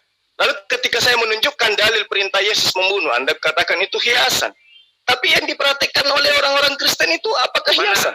Ayatnya ayat berapa Yesus membunuh? Ajarkan coba. Ya, baca aja dalam kitab Anda. Banyak dalil yang menerangkan itu. Coba Contoh ketika dia mengatakan bahwa jangan bawalah seteru-seteruku yang tidak suka aku menjadi rajanya. Bunuhlah mereka di hadapanku. Apakah Anda tidak pernah baca dalil itu? Apabila orang tidak membenci bapaknya, ibunya, saudaranya, anaknya, istrinya, dia tidak bisa menjadi muridku. Apakah Anda tidak pernah membaca ayat itu? Dan Anda kemudian mengatakan bahwa itu adalah hiasan? Tapi prakteknya, siapa yang mempraktekkan? Perang dunia pertama, perang dunia kedua, itu tidak usahlah kita bercerita. Nah, kembali kepada konsep ketuhanan. Kita tidak sedang berbicara mengenai perilaku umat manusia. Tuhan itu tidak akan pernah mungkin memberikan sesuatu yang bukan menjadi kodrat dari sesuatu itu. Allah tidak memberikan api dengan kodrat dingin. Allah tidak memberikan air dengan kodrat panas. Begitu juga manusia. Manusia tidak diberi kodrat untuk menjadi Tuhan. Nah, makanya dalam Al-Quran itu sangat jelas dikatakan bahwa Allah itu tidak akan mungkin merubah dirinya menjadi makhluk. Karena itulah kemudian Al-Quran itu sangat relevan dengan ajaran nabi-nabi sebelumnya. Menerangkan dirinya adalah sang pencipta dan tidak akan mungkin menjelma menjadi makhluk. Maka karena itulah kemudian para nabi ketika dia datang, dia mengajarkan menyembah kepada siapa? Kepada esensi yang menciptakan langit dan bumi. Orang Islam menyebutnya Allah, orang Yahudi menyebutnya Hasem, dan seterusnya dan seterusnya. Nah, kemudian yang disebut Yesus ini Tuhan dari mana dia ini? Coba. Sementara Yesus sendiri ketika dia datang ke muka bumi, dia tidak pernah mengajarkan dirinya setara, apalagi menjadi Allah itu sendiri, tidak pernah. Justru dia sibuk mengajarkan dirinya untuk diakui sebagai nabi, sebagai Mesias, bukan sebagai sang pencipta alam semesta. Nah, ini pertanyaannya. Kristen dapat ilmu dari mana membentuk Tuhan baru bernama Yesus? Silakan. Oke, Bang Zuma, selanjutnya akan ditanggapi oleh Bang Rudi di 5 menit, sesi kedua terakhir, putaran terakhir, 5 menit untuk Bang Rudi dimulai saat Bang Rudi berbicara. Silakan Bang Rudi. Nanti ada sesi terakhir lagi kan 30 menit apa itu kan? Iya, iya nanti setelah ya. ini sesi terakhir di putaran terakhir di sesi kedua. Silakan Bang Rudi. Oke, saya tanggapi apa komentar Zuma. Dia membuka ayat itu, makanya saya bilangnya inilah orang yang suka comot-comot ayat. Itu Lukas 19 ayat 27. Saya bacakan. Bahwa di situ dikatakan, akan tetapi semua seteruku ini yang tidak suka aku menjadi rajanya, bawalah mereka kemari dan bunuhlah mereka di depan mataku. Dia tidak baca ayat 11-nya apa bilang? Untuk mereka yang mendengarkan dia di situ, Yesus melanjutkan perkataannya dengan suatu perumpamaan. Sebab ia sudah dekat Yerusalem dan mereka menyangka bahwa kerajaan Allah akan segera kelihatan. Nah, inilah yang tidak dipahami si Zuma. Asal ada kalimat itu langsung dia buat. Padahal ayat ini mengatakan sebuah kerajaan Allah. Ya betul, pada hari akhir nanti itu yang terjadi, kerajaan Allah. Siapa yang tidak mau turut kata Allah, maka di situ dia akan dimusnahkan. Memang itu hukum Tuhan. Sama dengan ketika Nuh, dihabiskan semua orang. Tetapi sebelum hari itu datang, kita masih bisa memiliki kasih. Ya kan? Nah, kemudian si Zuma mengatakan bahwa ayat yang diambilnya itu, Al-Kisah 77. Dia bilang, itu tapi terjemahan bahasa Indonesia. Kenapa dia harus menggaris bawah terjemahan bahasa Indonesia? Karena mungkin menurut si Zuma itu terjemahan aslinya tidak seperti itu. Dan betul, ayat sebelumnya dikatakan, sesungguhnya Karun termasuk kaum Musa. Karun dan kaum Musa, ini bicara tentang Karun dan kaum Musa. Tidak bicara tentang kafir-kafir itu seperti kami, seperti yang lain-lain. Ini tentang bicara Karun termasuk kaum Musa. Artinya kaum Musa adalah orang-orang beriman. Kan demikian. Ya, dan segala macamnya. Itu bisa dibaca, tidak ada itu mengenai orang apa, tetapi mengenai si Karun. Nah, sekarang si Zuma mengatakan yang menciptakan bom siapa, senjata siapa? Betul, yang menciptakan bom senjata itu orang-orang cerdas, bukan orang-orang dungu. Tetapi yang menggunakannya siapa? Katanya propaganda segala macam. Tidak, itu karena otaknya. Otaknya ingin membunuh orang lain, tidak ada kasih. Karena ajarannya demikian. Saling mengkafir-kafirkan. Kau kafir, kau ini. Maka kemarin juga ada Houthi di rudal dan sampai ke Arab Saudi. Karena ajaran ini mengkafir-kafirkan. Dan orang kafir tersinggung sesama kafir. Padahal sama-sama beriman. Kepada Tuhan yang sama. Kepada kitab yang sama. Kepada Nabi yang sama. Tetapi kenapa terjadi hal ini? Ya itu yang kita tidak mengerti, watak. Di sini lagi watak bermain. Ya. Nah, sekarang mengapa Zuma tidak bisa mencari ayat yang melebihi itu? Katanya tampar pipi kiri kanan, hanya dua itu andalan. Betul, dua itu. Satu pun tidak bisa kau tandingi, apalagi dua. Ya, yang ada kalau kamu ambil sebuah ayat, baca ayat sebelumnya, itu hanya berlaku kepada sesama orang mukmin, kepada sesama orang yang menyembah Allah. Yang di luar yang menyembah Allah tidak berlaku hukum-hukum itu. Ada, baca saja. Jangan kau potong langsung kau anggap itu tuk mati selesai, tidak. Kita harus membaca ayat sebelumnya, membaca ayat sesudahnya. Tidak bisa lagi kita membohongi orang lain, orang banyak, tidak bisa. Karena semua sudah terbuka, tidak ada yang bisa ditutupi. Karena ini Pak, sesi terakhir aku tidak akan bertanya lagi. Untuk apa? Karena sudah sesi terakhir. Nah, sekarang tidak ada Tuhan yang serupa makhluk, tidak. Kamu sendiri di awal sudah mengatakan Tuhanmu maha melihat, memiliki mata, sama dengan makhluk. Kami mengakui bahwa Tuhan kami seperti manusia, ya. Dia sendiri mengatakan kami bahwa dia menciptakan manusia serupa dan segambar. Tidak pernah kami sangkal. Lah kau, dia tidak seperti manusia, oke. Tuhan memiliki mata. Matanya bagaimana? Kalau seperti manusia, matanya dua. Artinya matanya tidak dua, biar tidak seperti manusia. Memiliki mulut, mulut manusia satu. Artinya mulutnya lebih dari satu, agar tidak seperti manusia. Memiliki tangan dua, artinya tangannya tidak kiri kanan, biar tidak seperti manusia. Kan bisa orang mengatakan demikian. Kalau kami jelas mengatakan bahwa Tuhan yang kami sembah serupa dan segambar dengan kami manusia. Dia memiliki mata, memiliki mulut. Itulah sebabnya dikatakan firman Tuhan keluar dari mulut Tuhan langsung. Dari mulut Tuhan langsung dia mengembuskan napas hidup. Kami tidak menyangkal itu. Tetapi kau tidak seperti manusia, ya silakan jelaskan Tuhanmu. Terangkan, memiliki telinga, mendengar. Telinga yang bagaimana? Kalau manusia dua, besarnya kecil-kecil, mungkin sebesar mana silakan. Kami nggak tahu. Penting tidak seperti manusia, kau bilang, ya silakan, itu urusanmu. Tetapi intinya di sini, malam ini saya tidak mengurusi mengenai bentuk dan segala macam, karena sudah bosan, itu kalian tanya. Tuhan jadi manusia. Kalau Tuhan menjadi, kalian bilang, oh, tidak ada yang tidak mungkin bagi Tuhan. Tetapi kalau jadi manusia, oh nggak bisa. Berarti kalian melakukan standar ganda. Saya sekarang lebih melihat kepada ajarannya. Hanya Yesuslah Tuhan di bumi ini yang tidak menyuruh membunuh orang yang tidak mengikuti agamanya. Agama ya, silakan. Maksudnya ajarannya. Sorry, agama belum apa. Oke, Bang Rudi terima kasih. Ini akan ditanggapi oleh Bang Zuma di sesi kedua ini, putaran terakhir. Silakan Bang Zuma, waktu 5 menit saat Bang Zuma mulai berbicara. Oke. Jadi ketika Anda bertanya tentang esensi Sang Pencipta alam semesta, Allah itu Maha melihat. Ya, berarti Anda dalam pikiran Anda itu, yang ada dalam pikiran Anda itu, oh dia punya mata. Itu kalau dia makhluk. Sementara Sang Pencipta alam semesta itu bukan makhluk. Berarti dia bisa melihat itu tidak mesti ada mata. Kalau Anda menggambarkan itu, monyet punya wajah, Anda juga punya wajah. Apakah Anda dengan monyet itu sama? Kan tidak. Sesama makhluk aja nggak sama, apalagi dengan Sang Pencipta alam semesta. Laisa kamitslihi syai'un.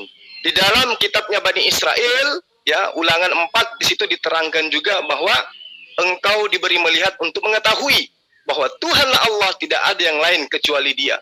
Ayat 39. Sebab itu ketahuilah bahwa pada hari ini dan camkanlah bahwa Tuhan Allah yang di langit dan di atas dan di bumi yang di bawah, tidak ada yang lain. Jadi kalau ada Tuhan baru yang bisa melihat, kemudian dia berbentuk manusia, itu Tuhan dari mana itu? Itu Tuhan baru yang dibentuk oleh teman-teman Kristen.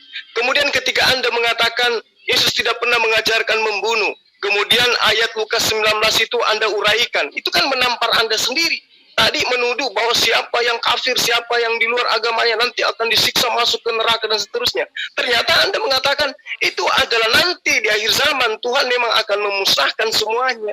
Berarti Anda menjilat ludah Anda sendiri. Kalau di dalam ajaran agama Islam, penekanannya karena Anda mengatakan yang mengatakan dia kasih dan penyayang itu adalah Yesus, maka yang setara dengan dia adalah sama-sama utusan, yaitu Rasulullah Muhammad SAW. Dia mengatakan apa? Siapa yang membunuh orang-orang di luar Islam atau disebut di dalam mu'ahad, maka dia tidak akan mencium bau surga. Jangankan masuk ke dalam surga, menciumnya saja tidak bisa. Itu kata siapa? Kata penghulu kami, kata pemimpin kami, kata raja kami, yaitu Rasulullah Muhammad SAW. Kasih ayatnya. Ini dalilnya jelas. Mana? Kasih. Ya.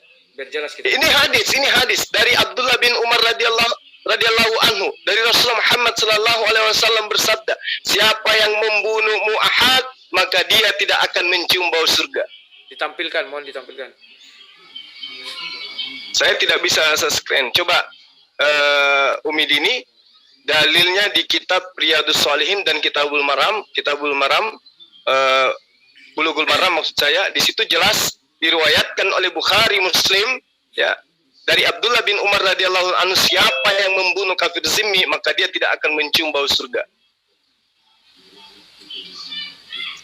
Lalu dikatakan juga di dalam dalil yang sama, ya, dalam kitab yang sama, janganlah membunuh kecuali terhadap orang yang memerangimu. Orang yang boleh dibunuh di masa peperangan adalah laki-laki dewasa.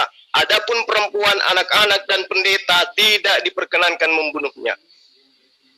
Maksudnya pendeta di sini adalah pengajar-pengajar agama di luar daripada agama Islam. Itu pemimpin agama mereka nggak bisa dibunuh. Jadi Islam itu sangat terang. Anda saja yang tidak mengerti karena tidak pernah belajar Islam. Ya, yang ada di dalam benaknya itu adalah kebencian terhadap Islam. Kalau Islam itu seperti yang Anda tuduhkan, sama seperti Anda yang perkirakan, selesai, habis sudah mantan-mantan pengikut penjajah di negara ini. Tapi kan tidak. Lalu kemudian tadi Anda mengatakan Al-Qasas saya sembunyikan. Saya membacakan terjemahannya karena Anda, meskipun saya bacakan ayatnya, Anda tidak akan paham. Sementara kita dibatasi oleh waktu.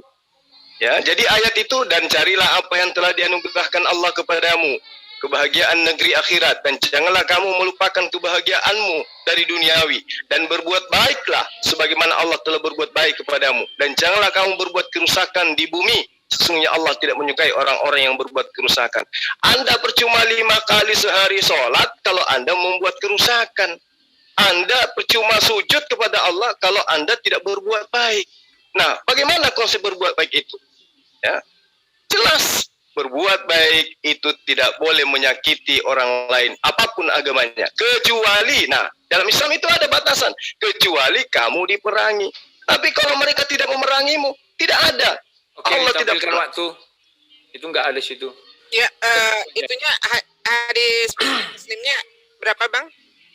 Nggak ada, udah lewatkan aja. Tampilkan waktunya aja langsung. Oke. Apa sudah habis atau belum?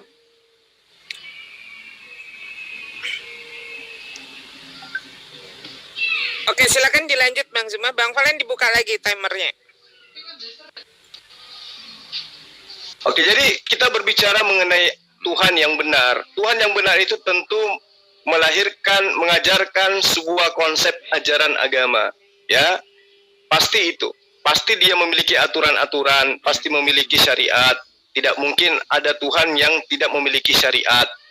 Di dalam Al-Quran diterangkan, Al-Qasas ayat 88, wa ma arsalna min qabli min rasulin illa Nuh, dan seterusnya, dan kami tidak mengutus seorang rasul sebelum kamu melainkan kamu mewahyukan kepadanya bahwasanya tidak ada Tuhan yang berhak melainkan aku, maka sembahlah olehmu sekalian akan aku. Di dalam Anbiya 25 dan Oke, seterusnya. terima kasih Bang Zuma. Pemaparan Bang Zuma baru saja adalah sebagai penutup dari sesi kedua putaran kelima. Baik, ini sekarang sesi ketiga adalah sesi yang ditunggu-tunggu oleh para netizen, di mana di dalam putaran ketiga ini atau sesi ketiga ini adalah sesi battle 30 menit tanpa ada waktu. Jadi silakan saat peserta satu berbicara dan peserta yang lain akan menanggapi, silakan langsung saja tanpa terikat oleh waktu dari timer. Pemaparan pertama silakan dibuka oleh Bang. Diberi kode silakan gitu ya atau gimana? Boleh silakan ditanggapi, atau kalau kayak gitu kurang seru ya silakan. Jadi kalau misalkan memang boleh didebat langsung ya. Boleh ya. Oke. 45 menit ya, waktunya 45 menit ditambah karena 30 menit tidak terasa. Baik, silakan Bang Rudi, barusan ditanggapi Bang Zuma dan nanti akan Bang Zuma menanggapi juga apa yang Bang Rudi sampaikan. Waktu dimulai dari Bang Rudi berbicara. Silakan Bang Rudi. Ya, oke. Saya ingin tahu bahwa dia katanya menyembah Tuhan yang sesungguhnya Tuhan. Coba buktikan kalau Tuhan yang kau sembah itu adalah Tuhan. Mampu nggak Tuhan yang kamu sembah itu menjelaskan hari keberapa cahaya diciptakan? Silakan. Dalam Al-Quran itu tidak menerangkan, ya, tidak menerangkan biografi. Seperti Itu bukan misalnya biografi, itu urutan penciptaan. Hanya Tuhan yang betul-betul Tuhan yang berani mengatakan hari sekian ciptakan terang. di mana diterangkan itu bahwa hanya Tuhan yang benar yang menerangkan seperti itu. Sementara di dalam kitab yang Anda sebutkan, matahari diciptakan pada hari keempat. Betul. Sementara matahari sudah ada pada hari pertama, siang dan malam. Matahari- Bagaimana kemudian Anda menerangkan siang dan malam terjadi sementara matahari belum Ya, diciptakan? oke, itu berarti berani ayat itu sudah berani mengatakan hari keempat. Sekarang sebutkan dari Al-Qur'anmu. Hari keberapa matahari ciptakan? Silakan. Allah menerangkan tentang masa penciptaan itu di dalam Al-Quran ada 6 masa. Itu yang perlu Anda pahami. Masa keberapa matahari Tidak diciptakan? diterangkan masa Kenapa tidak keberapa. diterangkan? Kenapa Ya, tidak Allah diterangkan? punya hak. Allah punya hak daripada Apa? dia Apa? daripada dia menerangkan dia menciptakan matahari pada ke hari keempat, tapi ternyata pada hari keenam itu pada hari pertama sudah ada siang dan malam. Itu gimana benar Anda pencipta menerangkan? langit dan- kalau dia benar pencipta langit dan bumi, dia berani menerangkan hari keempat atau Oh, kenapa harus mengikuti maunya Anda? Loh, bukan maunya saya. Misalkan kamu bilang salah, maka Tuhan yang betul Tuhan akan menjelaskan, oh bukan hari keempat, tapi hari ke-1, kedua, ketiga, begitu. Lah kan kitab saya sudah menerangkan Apa yang diterangkan? bahwa dia tidak menerangkan matahari hari pertama, bulan hari kedua. Kenapa tidak bisa menerangkan? Loh, siapa bilang tidak bisa menerangkan? oke, Siapa bisa? Daratan Siapa hari bilang? berapa diciptakan? Daratan hari Siapa berapa? bilang Allah tidak bisa menerangkan? Dia tidak menerangkan. Nah, sedangkan kitabmu menerangkan hari pertama ada matahari, sementara penciptanya nanti hari tidak keempat. dibilang matahari, Tapi sudah ada siang dan malam. betul, itu bersumber daripada firman Tuhan. Nah, itu asumsimu. Enggak, ayat itu mengatakan berfirmanlah Allah, jadilah terang. Jadilah siang, jadilah terang. Ada terang pada hari pertama. Iya. Terus Itu kan berasal dari firman Tuhan, karena Tuhan yang kami sembah itu adalah terang. Sekarang nah, itu asumsi. Nah, itu ada ayatnya, kecuali ayat yang tidak ada. Sekarang tunjukkan hari keberapa. Udahlah, daratan diciptakan Tuhanmu. Aku mau Oh, lihat. itu asumsi. Allah tidak menerangkan hari pertama daratan, Kenapa hari tidak kedua daratan. diterangkan? Loh, Kenapa dia tidak maunya dia. Loh, Maunya dia yang diajarkan oleh Allah itu bahwa dialah pencipta alam semesta. Udah selesai. apa bukti mestinya pencipta alam semesta. Lah, alamnya ada, semestanya ada. Penyembah pohon itu juga mengatakan Tuhan. Ya itu urusannya, karena memang pencipta alam semesta itu adalah Tuhan. Kalau dia menuhankan pohon, urusannya dia. Nah, Yang itu pasti pencipta alam semesta apa itu bedanya? adalah, Apanya bedanya? Kau mau menjelaskan penyembah pohon dengan kau apa bedanya? loh, kan sedang dijelaskan Tuhan Maha Pencipta, tapi Ya. Tuhan tidak menerangkan matahari diciptakan Ya, sama pada hari dengan pertama. penyembah Hanya pohon. Tuhan abal-abal yang menerangkan ada siang dan malam hari pertama, Oh, tapi tidak. mataharinya hari keempat. Penyembah pohon juga mengatakan demikian. Tuhannya pencipta. Di mana penyembah Tuhan? Di mana di kitab apa penyembah pohon itu Tuhannya menciptakan Di alam kitab semesta? Mereka masing-masing. Contoh. Asumsi, Bang Rudi, asumsi. Tidak asumsi. Contoh, Asumsi. hukum mulai dari 6 bolot. Itu adalah pencipta langit dan bumi bagi orang Batak. Ya di mana kitabnya? Apa bunyi kitabnya? Kalau di Al-Quran kan jelas yang menciptakan langit dan bumi dan apa yang ada di antara keduanya dalam 6 masa. Ya, Kemudian 6 dia masa. bersemayam Coba di atas jelaskan. tahtanya. Ya. Dialah yang maha pemurah, maka tanyakanlah tentang Allah kepada yang lebih mengetahui Ya, tentang jelaskanlah. dia. Hari keberapa gitu. Jonathan diciptakan? Coba jelaskan. Hari keberapa? Di dalam Al-Quran itu tidak diterangkan Nah, hari sekarang pertama oke. seperti Sudah, dalam sudah. kitab Anda, Kamu sudah mengakui hari tidak kedua. diterangkan. Sekarang saya tanya, apakah Tuhanmu pernah berfirman? Jelaskan, kun fayakun, silakan. Ya jelas, segala sesuatu diciptakan itu karena dia berfirman. Kasih Kun satu fayakun. ayat, berfirmanlah Allah, jadilah apa, terserah, silakan tunjukkan. Ini kan sudah jelas diterangkan di dalam surah Al-Furqan yang menciptakan langit dan bumi dan apa yang ada di antara keduanya dalam 6 masa. Siapa yang menciptakan di situ? Itu kan hanya Allah. empat. Tapi Coba. tidak diterangkan Nah. seperti kisah, seperti sejarah, seperti Itu bukan kitabmu. bisa, penciptaan langit dan bumi itu penting. Itu menunjukkan berarti Tuhan. Ini sudah diterangkan. Ini sudah diterangkan. Allah lah yang meninggikan langit tanpa tiang, tidak seperti dalam kitabnya Rudi Tunjukkan Yohanes. ayatnya, Allah tunjukkan punya ayatnya. apa? Langit itu punya Ya, tiang. bumi datar. Ayo silakan tunjukkan ayatnya. Di kitabmu justru dikatakan firmanlah Allah, bumi jadilah itu darah. datar di kitabmu. Enggak, kami ada bulatan tiang bulatan. Oh enggak dong. Ada kok. Katanya kalau Yesus diangkatnya di atas pohon dia melihat ujung langit, ujung bumi. Semua alam semesta diperlihatkan. Berarti langit bumi itu datar dong. Loh, sekarang aja manusia bisa melihat bumi dari tempat. Berarti Anda mengakui. Oh, Berarti Anda mengakui bumi itu datar. bulat lah, kan kayak satelit bisa dilihat dari segala arah sih. Gimana? Jadi kegagalan Tuhanmu tadi menciptakan siang dan malam hari pertama. Tidak gagal. Gagal dong. Mataharinya belakangan hari keempat. Sekarang sumber terang matahari dari mana? Coba aku tanya kau. Ya matahari itu sendiri. Sekarang giliran saya bertanya deh. Sekarang saya bertanya. Matahari kok sumber terangnya dari matahari, bukannya dari Tuhan? Oh, semua sesuatu itu dari Tuhan, Rudi, termasuk Yesus. Termasuk Yesus itu dari Tuhan. Tidak. Ngerti enggak? Ya saya. Apakah Yesus yang menciptakan? Apakah Yesus yang menciptakan matahari? Saya 40:22. Dia yang bertata di atas bulatan bumi. Cari ayat di Al-Quran yang mengatakan bumi itu bulat. Silakan. Jangan asal. Kalau saya temukan di kitabmu bumi itu datar gimana? Siapa bilang bumi datar? Karena dibilang hamparan. Tidak itu menandakan datar. Sekarang Yesaya 40:22 mengatakan bulatan bumi. Plak ayatnya. Sekarang cari ayatmu di Al-Quran bumi itu bulat. Enggak, kitabmu justru mengatakan bumi itu datar. Ini Yesaya 40:22. Sekalian. Lah itu kitabnya Bani Israel gimana sih? Emang itu kitabmu? Saya.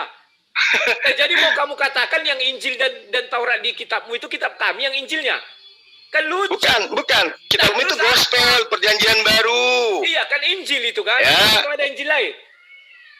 Itu di dalam kitabmu itu. Itu Ya. di dalam kitabmu itu, yang kitabmu Ya. itu adalah gospel. Itu kitabnya Kristen. Dia hanya mengambil, merampok kitabnya Bani Israel. Berarti kau merampok Gitu. kitab kami juga. Injil Kok itu bisa? apa? Emang ada di Al-Quran kitab Injil? Ada ditulis imani Injil, Oh, Taurat dan oh Injil. gitu. Gimana sih? Kan tertulis Taurat dan Injil. Kenapa kamu gitu. mengambil ucapan Tuhan kami berarti ya Injil itu? Ya, jadi kalau kitabmu itu hanya ada di dalam Lukas 4 ayat 6. Bumi itu datar. Kemudian ia membawa Yesus ke suatu tempat yang tinggi. Dan dalam sekejap mata ia memperlihatkan kepadanya semua kerajaan dunia. Berarti datar dong. Sekarang Matius 4 ayat 8. Dan iblis membawanya pula ke atas gunung yang sangat tinggi dan memperlihatkan kepada semua kerajaan dunia dengan kemegahannya. Berarti bumi itu datar. Kita sekarang Kan di gitu. mana? Kita di bumi datar, kamu bilang. Kamu bisa nggak melihat bumi Amerika dari tempatmu duduk? Oh, jadi karena itu Anda mau mengakui bahwa bumi itu datar. Ini tidak dikatakan datar, ini dikatakan. Justru kamu mengatakan itu datar. Lah ini ayatnya. Ini ayatnya. Mana ada dibilang datar? Lukas 4 ayat 5. Kemudian ia membawa Yesus ke suatu tempat yang tinggi dan dalam sekejap mata ia memperlihatkan kepadanya semua kerajaan dunia. Itulah buktinya Yesus itu Tuhan, kata itu. Ya, Segala buktinya kata- Tuhan di bawah iblis, ditenteng iblis, dibilangnya bukti Tuhan. Gimana sih Sekarang ceritanya? aku tanyakan kepada kamu, Tuhan bisa nggak melihat bumi ini seluruhnya? Ya iyalah, pasti dia maha melihat. Ya sudah. Tapi saya tanya samamu, Tuhan. apakah Tuhan pencipta alam bisa ditenteng sama iblis? Siapa yang menenteng? Lah ini kita Mana? mau gimana sih? Mana? Dan Mana iblis ditenteng? membawanya pula ke atas gunung yang sangat tinggi. Apa tuh? Bawa, bukan Apakah ditenteng. Tuhan itu bisa dibawa sama iblis? Yesus itu firman Allah yang menjadi Ah, manusia. banyak cerita. Gimana? Yohanes 1 ayat 14. Oke, sekarang aku tanya Tuhan yang kau sembah. Pernah nggak manusia mendengar firman-Nya atau Nabi Muhammad mendengar suaranya? Silakan. Ya jelas yang namanya Tuhan itu suaranya tidak bisa didengar dan rupanya pun tidak bisa dilihat. Itu Kenapa tidak dikatakan bisa oleh didengar suaranya? Arti Yesus. firman itu apa sih? Perkataan Tuhan. Ya sudah, artinya Tuhan berkata-kata. Kok kamu Ya jelas. tidak bisa didengar? Tapi kan tidak ada manusia yang mampu mendengarkan suara Tuhan. Tidak seperti dalam Tuhan Jadi pagan. menurutmu Tuhan itu suaranya kayak mana? Kayak petir? Atau gimana? Kan tidak pernah didengarkan. Siapa bilang nggak pernah? Jadi coba kamu buka. Jadi bohong Yesus yang mengatakan bahwa Suara suara Tuhan 28. tidak bisa didengar. Suara 28 ayat 30 itu. Loh, Yesus mengatakan itu di hadapan orang ketika orang itu memang tidak melihat. Tapi Musa kan mendengar. Yang didengarkan kan bukan Tuhan. Yang didengarkan itu adalah utusan Tuhan. Pohon. Ya, utusan Tuhan. Berarti utusan Tuhan yang dengar. Nabi. Ya dong. Jika di tengahmu ada nabi, maka aku akan menyatakan diri Tolong melalui buka penglihatan dan surah 28 mimpi. ayat 30. Surah 28 ayat 30. Tolong dibuka. Saya ingin tahu. Surah 28 ayat 30. Biar kita- Coba admin, moderator, Jangan tidur dong. ayat berapa tadi? 30, 28 ayat 30. Al-Qisas itu. Sudah admin, udah bisa dibuka. Ya, surah 28 ayat 30. Buka aja Al-Quran Kemenak. Kan gampang. Nah, ya itu terjemahan hari itu. Nah, jelaskan saja, coba lihat situ apa dibilang. Maka ketika dia Musa sampai ke tempat api itu, dia diseru dari arah pinggir sebelah kanan lembah, dari sebatang pohon, di sebidang tanah yang diberkahi. Wahai Musa, sungguh aku adalah Allah. Pohon aja mengaku Allah, Tuhan seluruh alam. Silakan, apa yang mau kau sangka lagi sini? Tuhan hadir dalam wujud pohon, kamu okekan. Tuhan hadir dalam wujud manusia, kamu tolak. Mana ada Tuhan hadir dalam rupa pohon? Gak ada itu. Dari sebatang pohon, apa maksudnya itu? Tuhan bicara dari pohon kan? Itu Maka maksudmu. ketika dia Musa sampai ke tempat api itu, dia diseru. Dia diseru. Siapa yang menyeru? Dari arah pinggir sebelah kanan lembah dia disuruh. Iya, mana di Dari situ? sebatang pohon. Dari Iya, sebatang pohon. mana pernyataannya bahwa Allah sang pencipta di situ muncul di situ? Ini Berarti kan bukan jelas. Bukan Allah yang berfirman ini. Dari Utusan Allah yang menyampaikan firman kepada Nabi Musa. tidak ada dibilang situ utusan. Yang ada Oh iya, adalah sama. Di situ juga Aku tidak adalah dikatakan Allah. bahwa tidak ada dikatakan bahwa Allah sang pencipta alam semesta ini aku adalah melahirkan. Allah. Kalimatnya aku adalah Allah. Iya, Tuhan itu seluruh alam. firman yang disampaikan oleh utusan. Yang ada di situ dibuat utusan, tetapi langsung aku adalah Allah, Tuhan seluruh alam. Betul. Rasulullah Muhammad Shallallahu Alaihi Wasallam juga ketika malaikat Jibril datang kepadanya, Jibril juga mengatakan, aku adalah Allah. Ini. Ya. Apa bedanya Musa dengan Nabi Muhammad? Nabi Muhammad kan bertemu Jibril. Musa bertemu pohon.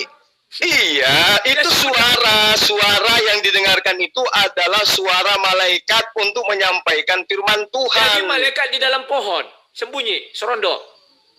Oh, malaikat di dalam pohon Ini mana? dari sebatang pohon. Diseru dari pinggir sebelah kanan lembah, Ya, dari sebatang sebatang pohon. pohon. Bukan berarti dia itu suaranya berasal dari dalam pohon. Dari mana? Kan dari sebatang pohon. Dari itu menunjuk satu tempat. Tempatnya apa? Sebatang Iya, pohon. tapi bukan dari dalam pohon itu muncul suara. Lah, jadi dari mana? Dari sebatang pohon. Hapus ayat itu atau hapus terjemahannya, mungkin salah. Aku adalah Allah, kata dari pohon itu. Anda sangat memaksakan. Anda tidak memaksa. Ini sudah Anda jelas sangat dari sebatang pohon. Anda sangat memaksakan Tidak memaksa. Allah itu Dari sebatang bisa pohon. seperti makhluk. Loh, Tapi memang tidak bisa. Tadi kamu bilang Nggak Allah bisa. melihat. Kamu bilang Allah melihat. Allah mendengar. Nggak bisa. Ini dari sebatang pohon. Aku adalah Allah, katanya. Gimana Nggak sih? bisa. Kalau saya hadir di sana, saya mendengar itu, wah, berarti pohon inilah Allah. Kan Oh, demikian. nggak bisa. Nggak bisa Ini seperti aku itu, adalah Bang Rudi. Allah. Terus ya, oke, terjemahkan ayat ini. Aku mau dengar. Silakan, terjemahkanlah. Aku tunggu. Ya, terjemahannya bukan berarti ketika, coba Anda dengarkan, Rasulullah Muhammad Sallallahu Alaihi Wasallam itu datang kepada kaumnya dengan mengatakan, Katakan apa? dalam surah Taha ayat 14, Innani ana Allah. Apakah kemudian orang-orang seketika itu, oh ada Allah di dalam tubuh Muhammad Sallallahu Alaihi Wasallam? Buka dulu Taha. Jangan buru-buru lah, santai. Itu surah berapa itu? Halo? Oh, 20. Ayat 14 coba. 14. Saya buka ya. Saya aja melihat. Tidak usah ditampilkan admin lama. Sungguh, aku ini Allah. Tidak ada Tuhan selain aku. Maka sembelih aku dan laksanakan salat untuk mengingat aku. Ini siapa yang ngomong ini? Ya, Rasulullah Muhammad SAW yang berkata seperti itu. Apakah kemudian orang-orang yang beriman mengatakan bahwa ada Allah di dalam diri Muhammad?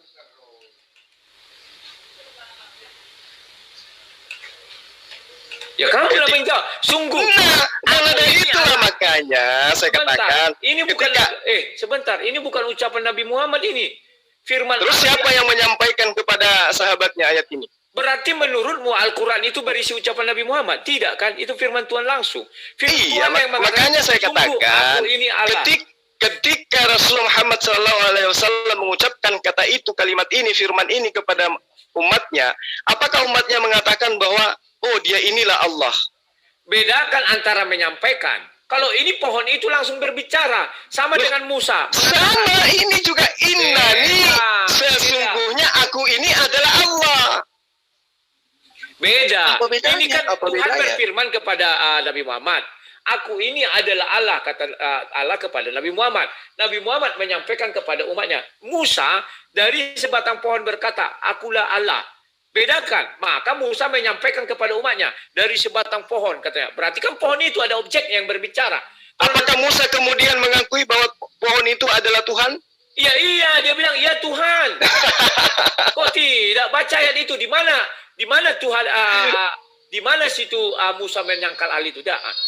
Ini ya, baca. Sesungguhnya aku ayat 12 ya, yang ayat kau bilang Taha tadi. Sesungguhnya aku adalah Tuhanmu, maka lepaskanlah kedua terompahmu. Karena sungguhnya engkau berada di lembah yang suci tua. Ini kan juga sama Musa ini.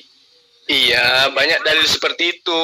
Ini sama Musa. Dalam surah Al-Araf juga ayat Bedakan. 143. Bedakan Dan tatkala Musa datang bermunajat kepada Allah pada waktu yang telah ditentukan.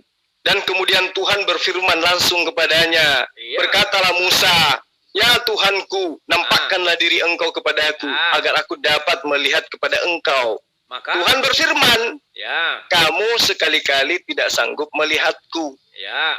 Terus, Oke. sebatang pohon. Tapi lihatlah ke bukit itu. Maka jika ia tetap di tempatnya, sama seperti sedia kala, niscaya kamu dapat melihatku. Nah, tatkala Tuhannya menampakkan diri keagungannya kepada gunung, Ya. dijadikanlah gunung itu hancur luluh dan Musa pun jatuh pingsan. Ya. Ini artinya apa? Mana ada Allah itu datang di dalam pohon? Ya ada lah, gunung saja nggak mampu dia melihat keagungan Allah, meleleh gunung itu, apalagi Musa. Jadi konsep yang Anda tanamkan pada diri Anda, ingin Tuhan sang pencipta alam semesta itu sama seperti Yesus, itu nggak mungkin bisa. Nggak sama dengan Yesus dari pohon kok pohon sama. Nah itu dia, Muhammad SAW juga mengaku, innani ana Allah, saya ini adalah Allah. Itu Apakah bukan- kemudian orang-orang yang Itu berakal, bukan bukan pengakuan Nabi Muhammad, tetapi ayat itu menjelaskan Tuhan berfirman kepada Musa. Ya sama, Alfa dan Omega. Sama. Ketika Yesus mengatakan, akulah Alfa dan Omega.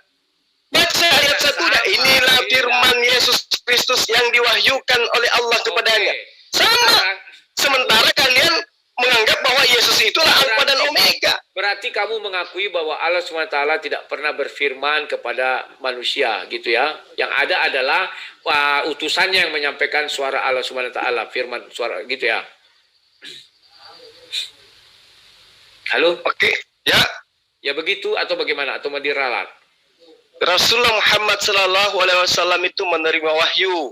Kadang langsung melalui mimpi. Kadang melalui suara-suara, kadang melalui firasatnya, kadang melalui malaikat-malaikatnya. Banyak. Ditegaskan. Apakah Allah SWT pernah berfirman kepada nabi-nabi langsung loh, bukan melalui perantaraan? Rasulullah Muhammad SAW ketika dia Isra Mi'raj, dia menerima perintah. Ya.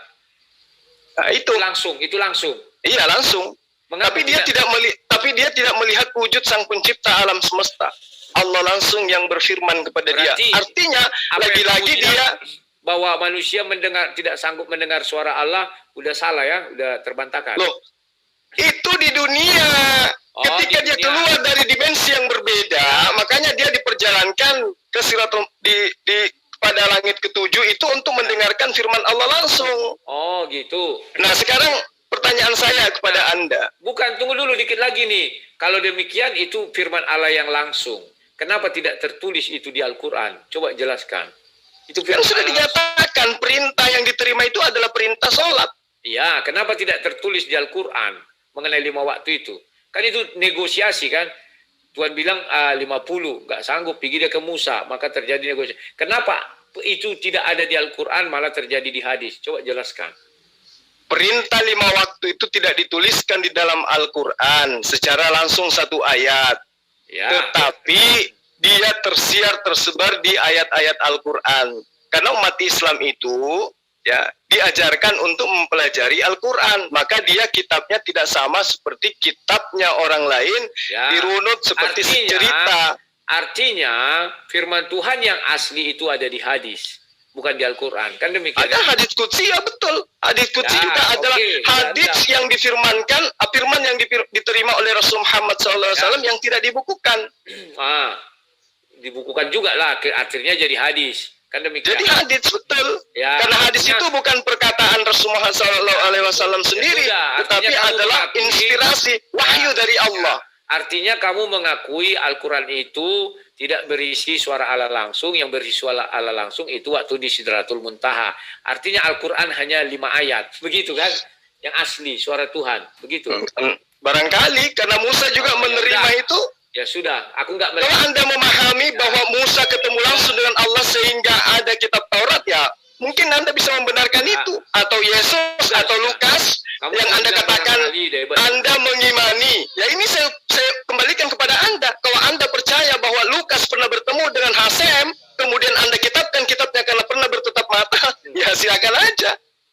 Sedangkan Lukas bertemu Yesus saja nggak pernah. Sudah kamu akui, sudah. Nggak usah pala kita bantah-bantahan. Terus kamu apa mau kamu tanyakan, biar adil. Biar nanti dibilang jangan bertanya terus. Ya silakan.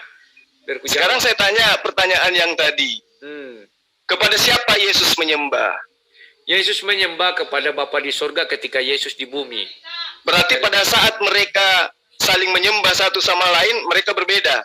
Menyembah satu sama lain, saya kurang mengerti apa pendapatmu satu sama lain. Karena Yesus di bumi adalah firman Allah yang menjadi manusia. Maka Yesus di bumi lah yang menyembah kepada Bapa. Setelah Yesus di sorga sekarang tidak ada Yesus menyembah kepada Bapa. Oh, jadi ketika di dunia dia menyembah kepada Tuhan. Ya, betul. Kenapa? Ada yang salah? Nggak ada yang salah di situ. Oke, berarti pada saat Yesus ke muka bumi memang dia bukan Tuhan kan? Yesus adalah firman Allah yang menjadi manusia. Enggak, saya tidak minta itu. Saya minta Yesus itu ketika dia di bumi, dia bukan firman Allah kan? Dia bukan Allah kan? Firman Allah yang menjadi manusia. Kamu tidak bisa ganggu gugat itu. Karena itu tertulis di Yohanes 1:14. Nah sekarang apakah Allah itu adalah firman? Nah, firman bersama-sama dengan Allah, maka firman adalah Allah. Silakan, apalagi. Nah ketika Yesus di dunia, kenapa justru dia menerima firman? Yesus Firman tidak apa lagi yang dia Yesus terima? tidak pernah menerima firman, tetapi ucapan Yesus itulah adalah firman Allah. Yesus menerima firman waktu di sorga. Kan itu di Yohanes 17 ayat 8. Ayo dibuka. Segala firman yang engkau berikan kepada aku telah aku sampaikan kepada Itu mereka. diberikan kan tidak di bumi, tetapi di sorga. Dari mana Anda tahu? Loh, kan Yesus mengatakan, aku berasal dari sorga. Ya ampun. Ya sudah, selesai. Oke. Kalau kamu bilang itu di bumi, firman itu dari mana kamu tahu? Silakan. Loh, justru saya tanya samamu. Kalau Anda mengatakan, Saya sudah bilang di sorga, kamu bilang di bumi. dalilnya hanya kamu mengatakan karena dia berasal dari surga. Nah, pada saat itu dia di bumi. Dia di bumi pada saat itu. Dari mana Anda tahu bahwa firman itu diterimanya di surga sementara dia ada Kan di dia bumi? sudah mengatakan, aku turun dari sorga. Iya, memang. Sudah. Tapi dia juga Oke. mengatakan dia lahir di bumi. Sekarang kita balik. Dari mana kau tahu Tuhan berfirman kepada Yesus di bumi? Ada enggak? Silakan. Nah, sama-sama karena dia mengatakan segala firman yang engkau berikan kepada aku telah aku sampaikan kepada mereka. Ya. Coba. Terus, dari mana kamu bisa mengatakan itu di bumi diberikan? Karena dia ada di bumi. Karena dia ada di bumi pada saat itu. Nah, sekarang, kalau misalnya Tuhan ketika hadir dalam bentuk pohon di Al-Quran itu, menurutmu, itu diterima dari mana firman itu? Dari bumi kah? Ya kan saya sudah jawab tadi. Yang datang itu adalah utusan Allah. Ya, dari mana dia malaikat. menerima? Utusan itu dari mana menerima firman itu? Jelas dari Allah. Ya sudah, apa bedanya? Yesus langsung datang utusan, langsung dari firman menjadi manusia. Selesai. Ya itu dia makanya saya katakan. Seluruh perkataan Anda mengatakan Yesus mengatakan, itu adalah firman menjadi Betul. manusia. Kamu saya Nah kasih sekarang, kesempatan bertanya. sekarang firman itu Sebentar, Yesus ternyata sebentar. masih terima. Yang mana yang Tuhan sebenarnya? Yang Yesus atau firman yang datang kepadanya itu? Yesus mengatakan, seluruh yang kuucapkan berasal dari dia yang mengutus aku. Selesai. Iya, Dia dibilang diterima. berarti ucapan perkataan yang disebut dengan firman itu adalah Tuhan juga. Ya udah, selesai. Apa yang susah dan kau akui. Ya terima kasih. Anda kan mengatakan Yesus itu adalah firman menjadi Kamu manusia. adalah Tuhan juga. Iya, berarti Yesus menerima Tuhan, gitu.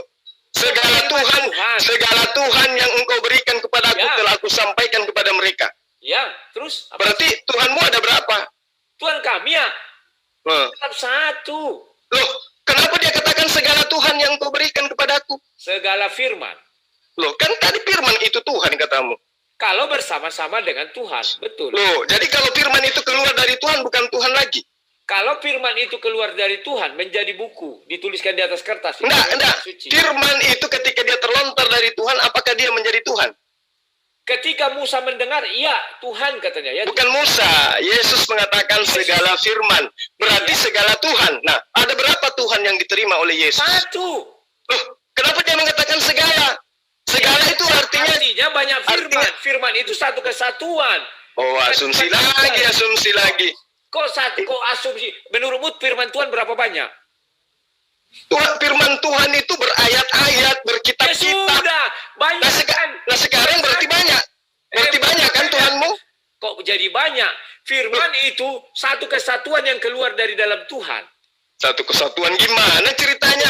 Lain kepada Abraham, lain kepada Musa, lain kepada Yesus, lain kepada Muhammad. Banyak. Ada yang namanya Torah, ada yang namanya Kejadian, ada namanya... Muhammad tidak ada, di Al-Quran tidak ada. Kamu tadi sudah mengakui bahwa tidak ada isi Al-Quran itu langsung dari Tuhan. Itu semua. Loh, tapi itu firman Tuhan. Tidak, itu disampaikan oleh... Yang namanya firman Tuhan itu sama seperti Yesus. Siapa yang melihat Yesus bertemu dengan Bapa, di mana Yesus menerima firman? Tidak ada. Pasti melalui perantaraan. Malaikat datang kepada Yesus sampai Yesus ketakutan, keringat dingin, seperti Betul. titik-titik darah. Betul. Itu dia menerima firman pada saat itu. Saat itu, Coba. sebelum itu coba lu tanya kau. Jadi sebelum itu? Ya, wallahu alam itu kitab kamu yang menerangkan ketika Yesus menerima firman, dia itu menerimanya melalui perantaraan malaikat. Nah, sekarang Anda mengatakan bahwa firman itu adalah Tuhan. Nah, ketika Yesus menerima firman, berarti segala firman, berarti segala Tuhan. Kalau segala Tuhan, berarti Tuhanmu banyak. Ya, dengar dulu. Kau udah kasih kesempatan bertanya sama aku nih. Pada mulanya adalah firman. Firman itu bersama. Itu firman Tuhan atau karangan siapa itu? Sekarang saya tidak tanya itu. Sebentar. Kamu harus memahami firman Tuhan itu bersama-sama dengan Allah, maka firman itu dikatakan Allah.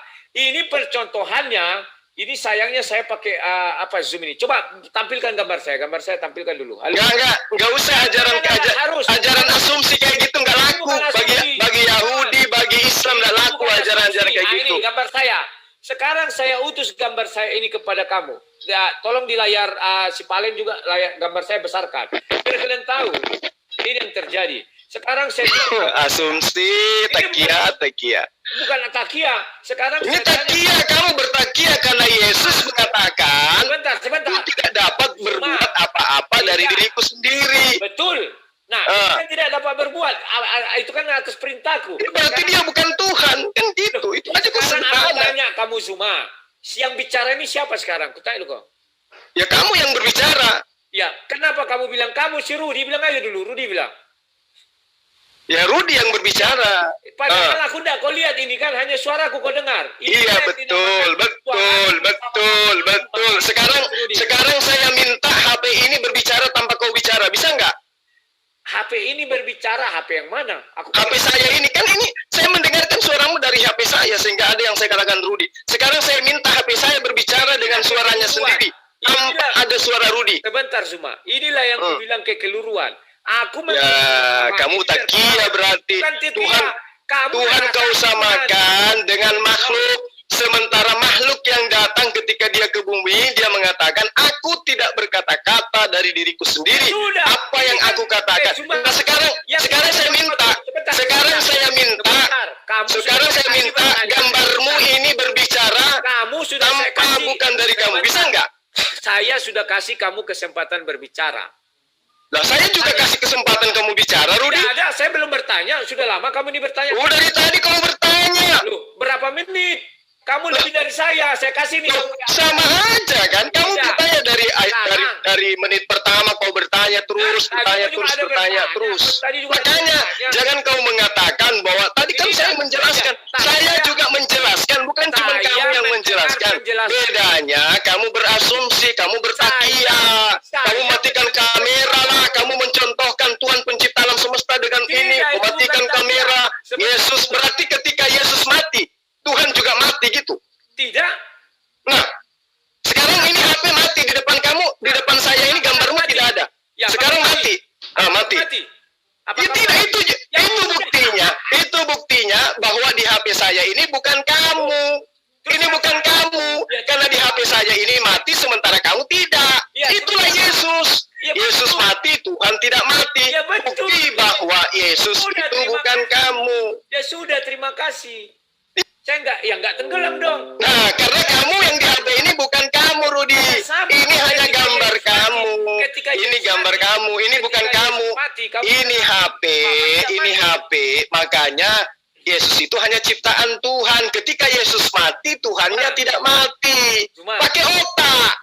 Jangan marah dong, santai. Enggak. Kamu aja yang lucu-lucuan. Masa kamu mengatakan kamu ini yang muncul di sini? Ini bukan kamu, ini gambar yang muncul di sini itu bukan kamu. Siapa? Ya, ini HP. Kemudian ada Umi Dini, ada Bang Valen. Berarti yang muncul di sini Tuhan semua ya? Saya tidak bilang itu, makanya saya suruh tadi admin besarkan, cuman saya sendiri yang nampak. Nah, ternyata banyak ini, ada 4. Berarti batal dong. Tuhannya ada 4 di sini. Itu saya ingin membuktikan, makanya besarkan biar. Apa yang ingin kamu buktikan? Sementara nah itu mati, kamu matikan. Admin tolong dibesarkan saya sendiri biar si Zuma paham. Halo admin. Justru Anda yang tidak paham. Anda mengatakan yang muncul di depan saya ini bukan kamu, Rudi, bukan. Ya, siapa? Ini hanya dampak daripada media saja. Sama seperti Yesus. Yesus itu penggambaran Tuhan yang Maha Kuasa. Dia adalah ciptaan, Rudi. Siapa yang muncul di hadapanmu? Siapa? Tidak ada yang muncul di hadapan saya, hanya gambar. Hanya gambar yang muncul di depan saya. Kok bilang Rudi itu siapa? Lah, saya lagi menelpon sama kamu. Iya. Nah, sekarang ketika kau ingin mematikan kameramu, yang mati bukan kamu, Ruth. Yang mati HP saya. Apakah kamu dan HP saya sama? Sekarang kamu dengan HP saya tidak tanya HP-mu, gambarnya itu sekarang dari besar. Sekarang kalau saya celup HP ini, kamu nggak ada di sini. Siapa bilang nggak ada? Kalau HP-mu anti air pasti hidup terus itu. Asumsi lagi. Buktinya Yesus mati. Ketika Yesus mati apa? Ketika Yesus mati apakah Bapak mati? Tampilkan. Bang Rudi, kalau Bang Rudi bicara, Bang Rudi nongol sendiri besar. Ya makanya sudah habiskan kan, dia sudah bilang habiskan. Admin tampilkan dulu waktunya admin. Sorry admin. Bang Valen, timernya. Jadi Tuhannya Rudi itu bisa mati. Kalau bicara. Tuhannya Yesus itu tidak bisa mati. Sekarang saya tanya, apakah Allah yang disembah oleh Bani Israel itu pernah menjadi mantan manusia? Saya tidak menanya itu, mantan pohon pun pernah. Loh, udah buka ayatnya. Tolong dibuka ayatnya tadi biar kita lihat lagi. Mantan pohon pun pernah. Ya, itu mantan pohon manusia. Dari mantan pohon. Apa siapa yang bicara ini? Halo? Ayat berapa lah ya? Yang 28:30. Surah 28 ayat 30. Quran atau Bible? Quran. Boh, siapa lagi ini bukan? Ya, dia memahami surat Al-Quran itu mengatakan bahwa Tuhan muncul di dalam pohon, kata dia. Sementara tadi saya sudah bacakan surah Al-Araf. 28:30. Coba 28:30. Surah Al-Arafnya sudah saya bacakan. 28:30 coba. Tapi lain bisa baca gak? Bisa lah. Yang bahasa Indonesia agak bisa. Bisa, yakin. Yang bahasa Indonesianya kan ada di situ terjemahan. Wah, alhamdulillah. Aduh. Siapa ini? Mana Ufmi dah udah nih. Coba buka. Biar kita jelaskan, mantan pohon pun pernah, ngapain susah-susah. Ayat berapa? 30. 30? Ya. Nah, monggo dibaca. Ada satu Baca tuh ya. Latinnya. Yang enggak nampak itu, ke bawah dikit. Ini ayatnya udah lengkap ini, yang saya lingkari. Bro, kamu ini entah siapa aku nggak tahu. Kebawakan. Innalillahi nauzubillah min dzalik. Alhamdulillah. Itu terjemahan. Yang mana kau buat ini? Ayat 30 loh, 28 ayat 30. 28:30.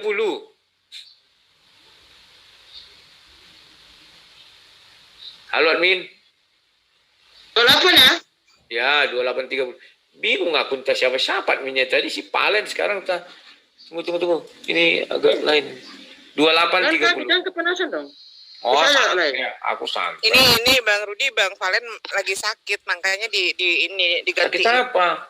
Asam lambungnya lagi kambuh. Ya. No. Dia Penyakit menonton suka umat ya. Lai, ya. coba bacain yang aku lingkari itu loh. Udah lengkap. Kebawakan. Itu udahnya sudah ada. Keataskan maksudnya. Kebawakan di bawah itu 29 itu, bawah lagi. Maka ketika dia Musa mendatangi api itu, dia dipanggil dari pinggir lembah di sebelah kanan Musa dari arah pohon. Di sebidang tanah yang diberkahi, wahai Musa, sesungguhnya aku adalah Allah. Selesai, apalagi mau kita rubah situ. Jadi mantan pohon pun pernah. Kehadiran Tuhan itu bisa dalam wujud apa aja, suka-suka Tuhan lah. Nah sekarang mana si Zuma, ada lari apa belum? Masih mendengar? Ada Bang Zuma masih ada. Ini kan ada. Saya ketawa dari tadi. Kamu jelaskanlah mantan pohon ini ada kok. Itu pemahaman kamu. Masa Tuhan dibilang mantan pohon, gimana sih? Bukan pemahamanku kok itu. Duh, lah dari dulu sampai sekarang gak pernah bertobat lah ini. Aduh, ini siapa ini kok dimasuk-masukkan? Ini nggak sukanya aku di Zoom. Bisa masuk antu belau sini. Enggak, ini buku bekas hanya tugasnya hanya membukakan screen share ya. Kenapa dia bicara? Jangan bicara. Buat ngebuka ini screen share aja ya. Inilah, aku nggak sukanya pakai Zoom ini, banyak kali hantu belau di dalamnya bergentayangan. Jangan marah-marah dong. Biasa aja kali. Kalau kita pakai Zoom yang enak, jadi bisa bagus tampilan, bisa ini. Mau surat apa lagi, ayo, tampilin ayo. Minta surat apa lagi, kita tampilin. Ya nggak usah kau bicara, tampilin saja di situ. Sudah. Dah. Oke Zuma, halo, masih adakah? Ya, saya di sini. Sekarang tampilin waktunya tampilin. Jadi Halo. pingin kali lah Bang Rudi ini Tuhannya Tuhannya Oke, Islam itu ini jadi dilepas makhluk. dulu. Enggak. Ini, nah, Bang Kenapa? Valen, timernya dinyalakan lagi. Ingin kali lah Tuhan kita itu makhluk ya, Bang Rudi Oke, ya. lanjut Nah, oke. masih 15 menit. Sekarang Zuma aku menanya mengenai Tuhanmu. Apakah Tuhanmu itu maha hidup atau mati? Silakan jawab dulu. Allah itu jelas maha hidup. Dia tidak hidup, tapi dia maha hidup. Ya, maha hidup. Apa buktinya dia hidup? Nah, alam semesta ini ada karena dia hidup. Kalau nggak ada sang pencipta alam semesta yang hidup, alam semesta ini nggak ada. Loh, bukankah alam semesta ini bisa terjadi seperti teori kalian bilang Big Bang? Oh, Terjadi enggak dengan sendirinya. dong. Alam semesta ini ada karena Ya. ada yang menciptakan. Yang menciptakan itu pasti hidup. Nah, sekarang apakah Tuhan yang kau sembah itu hidup? Apa yang membuat dia hidup? Silakan. Loh, karena dia maha hidup. Nggak ada penyebab. Apa? Hanya makhluk yang dikatakan hidup karena ada roh. Kalau Tuhan itu sang pencipta alam semesta tidak butuh apa-apa. Dia tidak tergantung dari makhluknya sampai dia bisa hidup. Makanya dikatakan dia maha hidup. Oh, begitu. Sekarang Iya coba dong. jelaskan. Allah yang kau sembah itu maha hadir. Ya, alam semesta ini bukti bahwa dia itu ada. Bukan ada, maha hadir apa enggak? Loh, maha hadir itu karena alam semesta ini ada, makanya dia ada. Ya, Hanya berarti- Tuhan pagan yang dibilang hadir itu Berarti harus maha hadir, ya? nongol, disunat, dan seterusnya. Saya tidak Gitu. tanya itu. Berarti Tuhan yang kau sembah itu memang maha hadir ya? Oh iya jelas. Oh, berarti bisa hadir di WC, bisa hadir di manapun gitu. Alam semesta ini bukti bahwa dia ada, Ada. gitu loh. Bukan hadir di WC dalam arti kata makhluk datang unyu-unyu kemudian disunat, ditampar, bukan seperti itu Tuhan. Tuhan pencipta alam semesta. Saya tidak bilang makhluk, saya bilang maha hadir. Iya, dia meliputi kekuasaannya meliputi alam apakah semesta. Allah yang kamu sembah itu bisa keluar dari arsy? Dia itu bukan makhluk, ku bilang. Iya. Apakah dia bisa keluar dari arsy jika Ars itu ada tahtanya, kekuasaannya. Dia tidak bisa keluar dari kekuasaannya sebagai sang pencipta alam semesta. Berarti arsy itu sebuah ruang atau bagaimana? Bukan, itu tahta kekuasaan. Tapi di Al-Quran dikatakan dia ditandu oleh 8 orang malaikat. Ada beberapa penjuru itu kan. Di mana? Coba jelaskan. Ya tahtanya itu di atas daripada segala-galanya. Kekuasaannya tidak digambarkan seperti tahta dalam kerajaan. Makanya dikatakan Allahu la ilaha illa huwal hayyul qayyum la ta'khuzuhu sinatu wala naum lahu ma fis samawati wa ma fil ar man zalladzi yasma'u indahu illa bi'izni, dan seterusnya. Allah tidak ada Tuhan yang berhak disembah melainkan dia yang hidup kekal lagi terus-menerus mengurus makhluknya, tidak mengantuk dan seterusnya. Jadi ini jelas dia tahtanya meliputi langit dan bumi, dan Allah Berarti tidak. tahta itu apa menurutmu tahta di situ? Singgasana? kekuasaan. Kekuasaan. Oke. Ya, Sekarang kalau kita buka di sini, kalian bisa kita buka Wikipedia atau gimana? Karena saya ingin menunjukkan di sini definisi-definisi dari orang agama kalian. Arsy di sini dibilang makhluk tertinggi berupa singgasana, seperti kubah yang memiliki tiang-tiang yang dipikul dan dikelilingi oleh para malaikat. Setuju nggak kamu itu? Itu Ya. ada, semua selain daripada Allah itu jelas makhluk. ya, dan dipikul oleh malaikat. Berarti Allahmu berada di atas tandu seperti situ singgasananya kan? Karena ada kalimat dipikul. Ya itulah tahtanya dia, maha kuasa lagi maha perkasa, kan gitu. Kalau maha perkasa dan maha kuasa, kenapa harus dipikul? Loh, kan dia maha kuasa. Ya. Ya, dia Berarti- bertahta di atas singgasananya. Ya. Itu. Nah sekarang artinya Allahmu untuk bicara kepada manusia, ngapain juga harus utus-utus malaikat? Kan maha kuasa. Dari surga kan bisa langsung berfirman kepada Nabi Muhammad. Kenapa itu?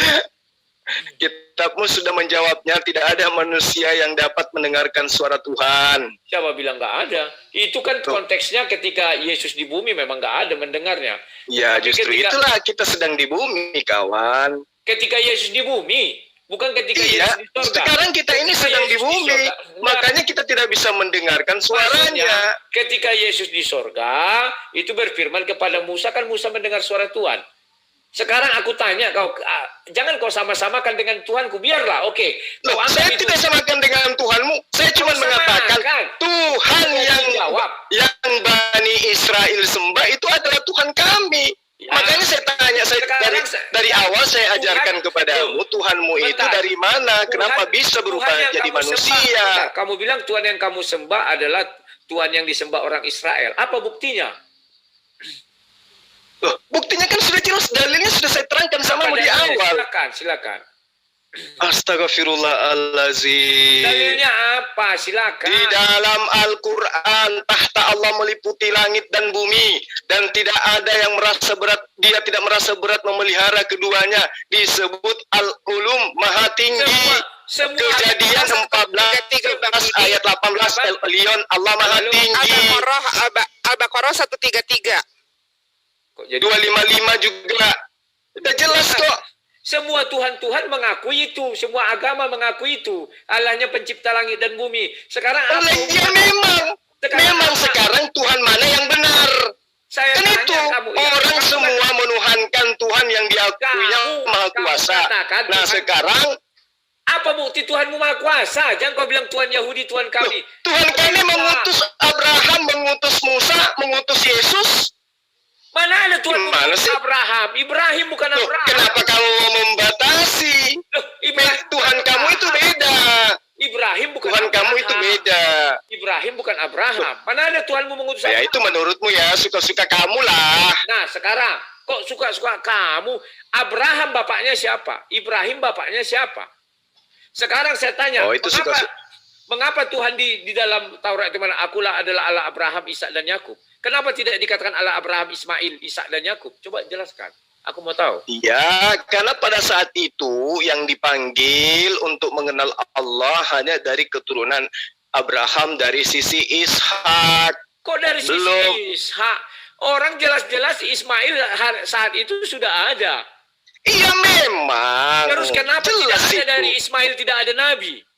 Kenapa Allah Israel yang kau bilang itu Allah kalian tidak mau hadir di tengah-tengah keturunan? Ya itu urusannya Allah. Kita tidak berhak untuk mengatur-ngatur Allah. Nah sekarang kenapa Tuhan kamu itu tidak datang ke Indonesia? Sekarang saya tanya, kenapa Yesus yang bisa menjelma menjadi manusia tidak datang ke Indonesia? Kenapa? Karena untuk supaya orang Islam menyembah dia. Indonesia saat itu belum ada Islam kok. Gimana? Sekarang. Kenapa sekarang tidak datang? Dia kan bisa menjelma menjadi manusia. Loh, kan sudah selesai. Nanti kalau datang lagi itu hari penghakiman.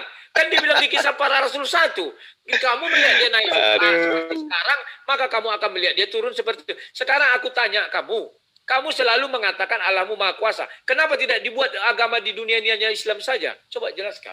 Kalau memang Maha Kuasa. Ya, karena manusia sudah diberi nabi, sudah diberi kitab untuk mengajarkan Islam. Aku Untuk tinggalkan damai sejahtera. Untuk apa kitab? Kalau dia Maha Kuasa jadikan langsung Islam semua. Kenapa sih? Ya. Kenapa Anda mau mengatur Tuhan? Buktinya dia mengutus Abraham. Buktinya dia mengutus Abraham. Jangan kau bilang mengutus Abraham, tidak ada itu. Ibrahim iya, Abraham tidak. Oh gitu. Jadi Abraham itu menerima firman dari mana? Perintah sunat dari mana dia dapat? Bukan Ibrahim. Kau kalau menjelaskan Ibrahim. Oh ya, suka-suka kau lah. Sekarang Ibrahim. Nah, sekarang Abraham bukan Ibrahim. Ya. Sekarang Abraham bukan Ibrahim, tapi Hasem adalah Yesus, gitu. Saya tidak tanya itu. Saya tanya Abraham bukan Ibrahim, itu fakta. Jangan kau bilang Abraham Ibrahim. Bisa di share screen. Saya mau tunjukkan foto Yahudi yang lagi sholat di masjid untuk mengakui bahwa Allah yang kami sembah itu sama. Bisa nggak? Sekarang aku tanya kau. Bisa nggak orang Yahudi sekarang menyembah Allah Subhanahu wa taala? Loh, mereka memang menyembah Allah Subhanahu wa taala. Mereka sebut Allah Subhanahu wa taala itu dengan sebutan Hasem. Lah, sekarang aku tanya, orang Yahudi sekarang bisa nggak menyembah Allah Subhanahu wa taala tanpa menyebut nama Muhammad? Bisa nggak? Mereka menyembah Allah Subhanahu wa taala, pencipta langit dan bumi. Hanya saja mereka tidak mengakui kenabian Rasulullah Muhammad SAW. Itu aja bedanya. Rasulullah Nabi Muhammad artinya mereka tidak bisa menyembah Allah Subhanahu wa taala. Gimana? Siapa bilang nih lihat nih. Ini siapa ini? Ini Morebili. Di mana dia beribadah ini? Di masjid. Si Billy. Saya coba tunjuk di masjid di mana itu. Saya nggak tahu. Bisa jadi nih nanti kita bilang, oh ini orang Kristen keluar dari Islam. Sekarang saya Ini Billy. Semua debater Islam Kristen kenal beliau. Sholat di masjid. Saya nggak kenal. Yang saya tanya iya. kepada kamu tadi Yahudi, bahwa kamu bilang Yahudi mempercayai Allah SWT tetapi tidak mengakui Nabi Muhammad. Artinya kamu mengatakan di situ dua kalimat syahadat tidak berlaku. Kan demikian? Lah iya, kan orang Yahudi tidak mengakui. Dia tidak mengakui kerasulan Nabi Muhammad SAW, tetapi Siapa yang menyembah. tidak mengakui Nabi Muhammad kerasulannya, maka tidak menyembah Allah SWT. Itu Siapa bilang? Siapa bilang? Dua kalimat syahadat. Gimana? Nah sekarang Musa menyembah Allah, tapi dia tidak mengakui kenabian Rasul Muhammad SAW. Artinya Musa tidak menyembah Allah SWT, tetapi menyembah Tuhannya. Oh, Tuhan enggak bisa. Isa, Nggak bisa begitu, nggak bisa begitu. Itu gimana? Nggak bisa begitu. Karena Allah baru menyatakan dirinya, tidak menyatakan bahwa akan datang dalam arti kata kepada Muhammad SAW. Tidak. Mengatakan Allah ganti nama. Loh kok ganti nama pula? Loh, Allah itu tidak bukan dalam bahasa Arab. Ya, Tuh, coba tuh, lihat. Arab. Lihat tuh, Innallaha Rabbuka. Ini adalah terjemahan daripada kitabnya Bani Israel. Saya tidak tanya itu. Kamu sudah mengakui mereka menyembah Allah tetapi tidak beriman kepada Nabi Muhammad. Iya, emang itu katanya kok. Baca Al-Quran, siapa yang tidak beriman kepada Nabi Muhammad itu tidak menyembah Allah. Bukan tidak menyembah Allah. Tidak taat kepada perintah Allah. Anda jangan memplesetkan. Perintah artinya tidak menyembah. Contoh aku bilang, dua kalimat syahadat berlaku apa enggak? Berlaku dong. Ya, kamu bilang bisa tidak percaya sama Nabi Muhammad, tapi menyembah Allah SWT. Contohnya Yahudi yang sekarang. Iya, Yahudi itu menyembah kepada Allah Subhanahu Wa Taala dan dia diberikan syariat, tapi perintahnya kemudian. Ya itu urusannya dia. Kok urusannya dia? Gimana sih? Al-Quran mengatakan, ciri-ciri orang yang menyembah Allah SWT adalah mengakui juga Nabi Muhammad. Oh gitu. Oh, Anda mau memaksakan begitu. Di dalam Al-Quran surah Ali Imran 81, wa is ahazallahu mitsaqan nabiyyin lama ataitukum min kitab. Jadi di situ Allah mengangkat perjanjian kekal, perjanjian agung. Nabi-nabi sebelum praeksistensi Rasulullah Muhammad SAW. Para nabi mengakui kerasulan Rasulullah Muhammad SAW pada masa praeksistensi. Yang mana nabi yang mana yang mengakui? Seluruh nabi-nabi mengakuinya. Nabi yang mana? Hanya ada satu nabi yang mengakui, Nabi Isa. Oh enggak dong. Al-Quran jelas mengatakan, sungguh apa saja yang aku berikan kepada. Ini ayat Al-Quran. Ini ayat Al-Quran. Ini ayat Al-Quran. Nah, sekarang nabi mana yang mengakui Nabi Muhammad? Seluruh nabi-nabi yang ada yang pernah diutus oleh Allah. Yang mana? Coba. Ini dalilnya. Bukti Ibrahim. Mana bukti Ibrahim mengakui Nabi Muhammad? Coba buka tangan. Ini dalilnya. Oke. Ini jelas dalilnya. Dan ingatlah ketika Allah mengambil perjanjian para nabi. Sungguh apa saja yang aku berikan kepadamu berupa kitab dan hikmah kemudian datang kepadamu seorang rasul yang membenarkan apa saja yang ada padamu. Niscaya kamu akan sungguh-sungguh beriman kepadanya dan menolongnya. Allah berfirman, apakah kamu mengakui dan menerima perjanjianku terhadap demikian itu? Mereka menjawab, kami mengakui. Allah berfirman, kalau begitu saksikanlah wahai para nabi dan aku menjadi saksi. Siapa nabi itu namanya? Ya nabi-nabi yang diimani umat Islam itulah. Pasti yang itu. Kamu bilang akan datang nabi, siapa nama nabi itu? Mana? Rasulullah Muhammad sallallahu alaihi wasallam. Ayatnya mana? Loh, itu kan sudah jelas. Tidak disebut situ Nabi Muhammad. Tidak ada situ Muhammad. Bahkan di Al-Quran pun bukan Muhammad, dibilang Ahmad. Jadi di ayat ini itu ada kata mizak. Dalam Al-Quran, Quran Ibrani disebut dengan Beri Trabah, perjanjian agung yang amat dahsyat, yang diberikan oleh Allah kepada para nabi-nabi. Lalu kemudian ada kata Al-Nabiyin. Ya, jelas Al-Nabiyin itu merupakan penggambaran nabi-nabi, semua nabi. Ya, semua nabi. Lalu kemudian kutipkan dari Taurat bahwa Nabi Musa mengenal Nabi Muhammad. Kutipkan dari Taurat. Taurat mana yang kamu maksud? Ya Taurat yang diturunkan Allah SWT lah. Gimana sih? Atau dari Injil lah, Injil yang diturunkan Allah Subhanahu wa taala. Injil mana? Injil yang diwahyukan oleh Allah kepada Nabi Isa itu sudah bercampur aduk dengan apa yang diajarkan oleh para ahli kitab yang diimani oleh orang Kristen sekarang. Bercampur aduk. Ya oke. Yang mana yang tidak bercampur aduk? Kau ambillah. Ya kan sudah bercampur aduk, Bang. Iya, yang mana? Semua aja tidak ada yang satupun yang bercampur aduk. Ya jelas dong. Sedangkan Nabi Ismail aja Kau bilang tadi Allahmu serba maha. Masa itu aja nggak bisa dijaga? Gimana sih kalah sama Yahudi ya? Gimana sih kalah sama Yahudi?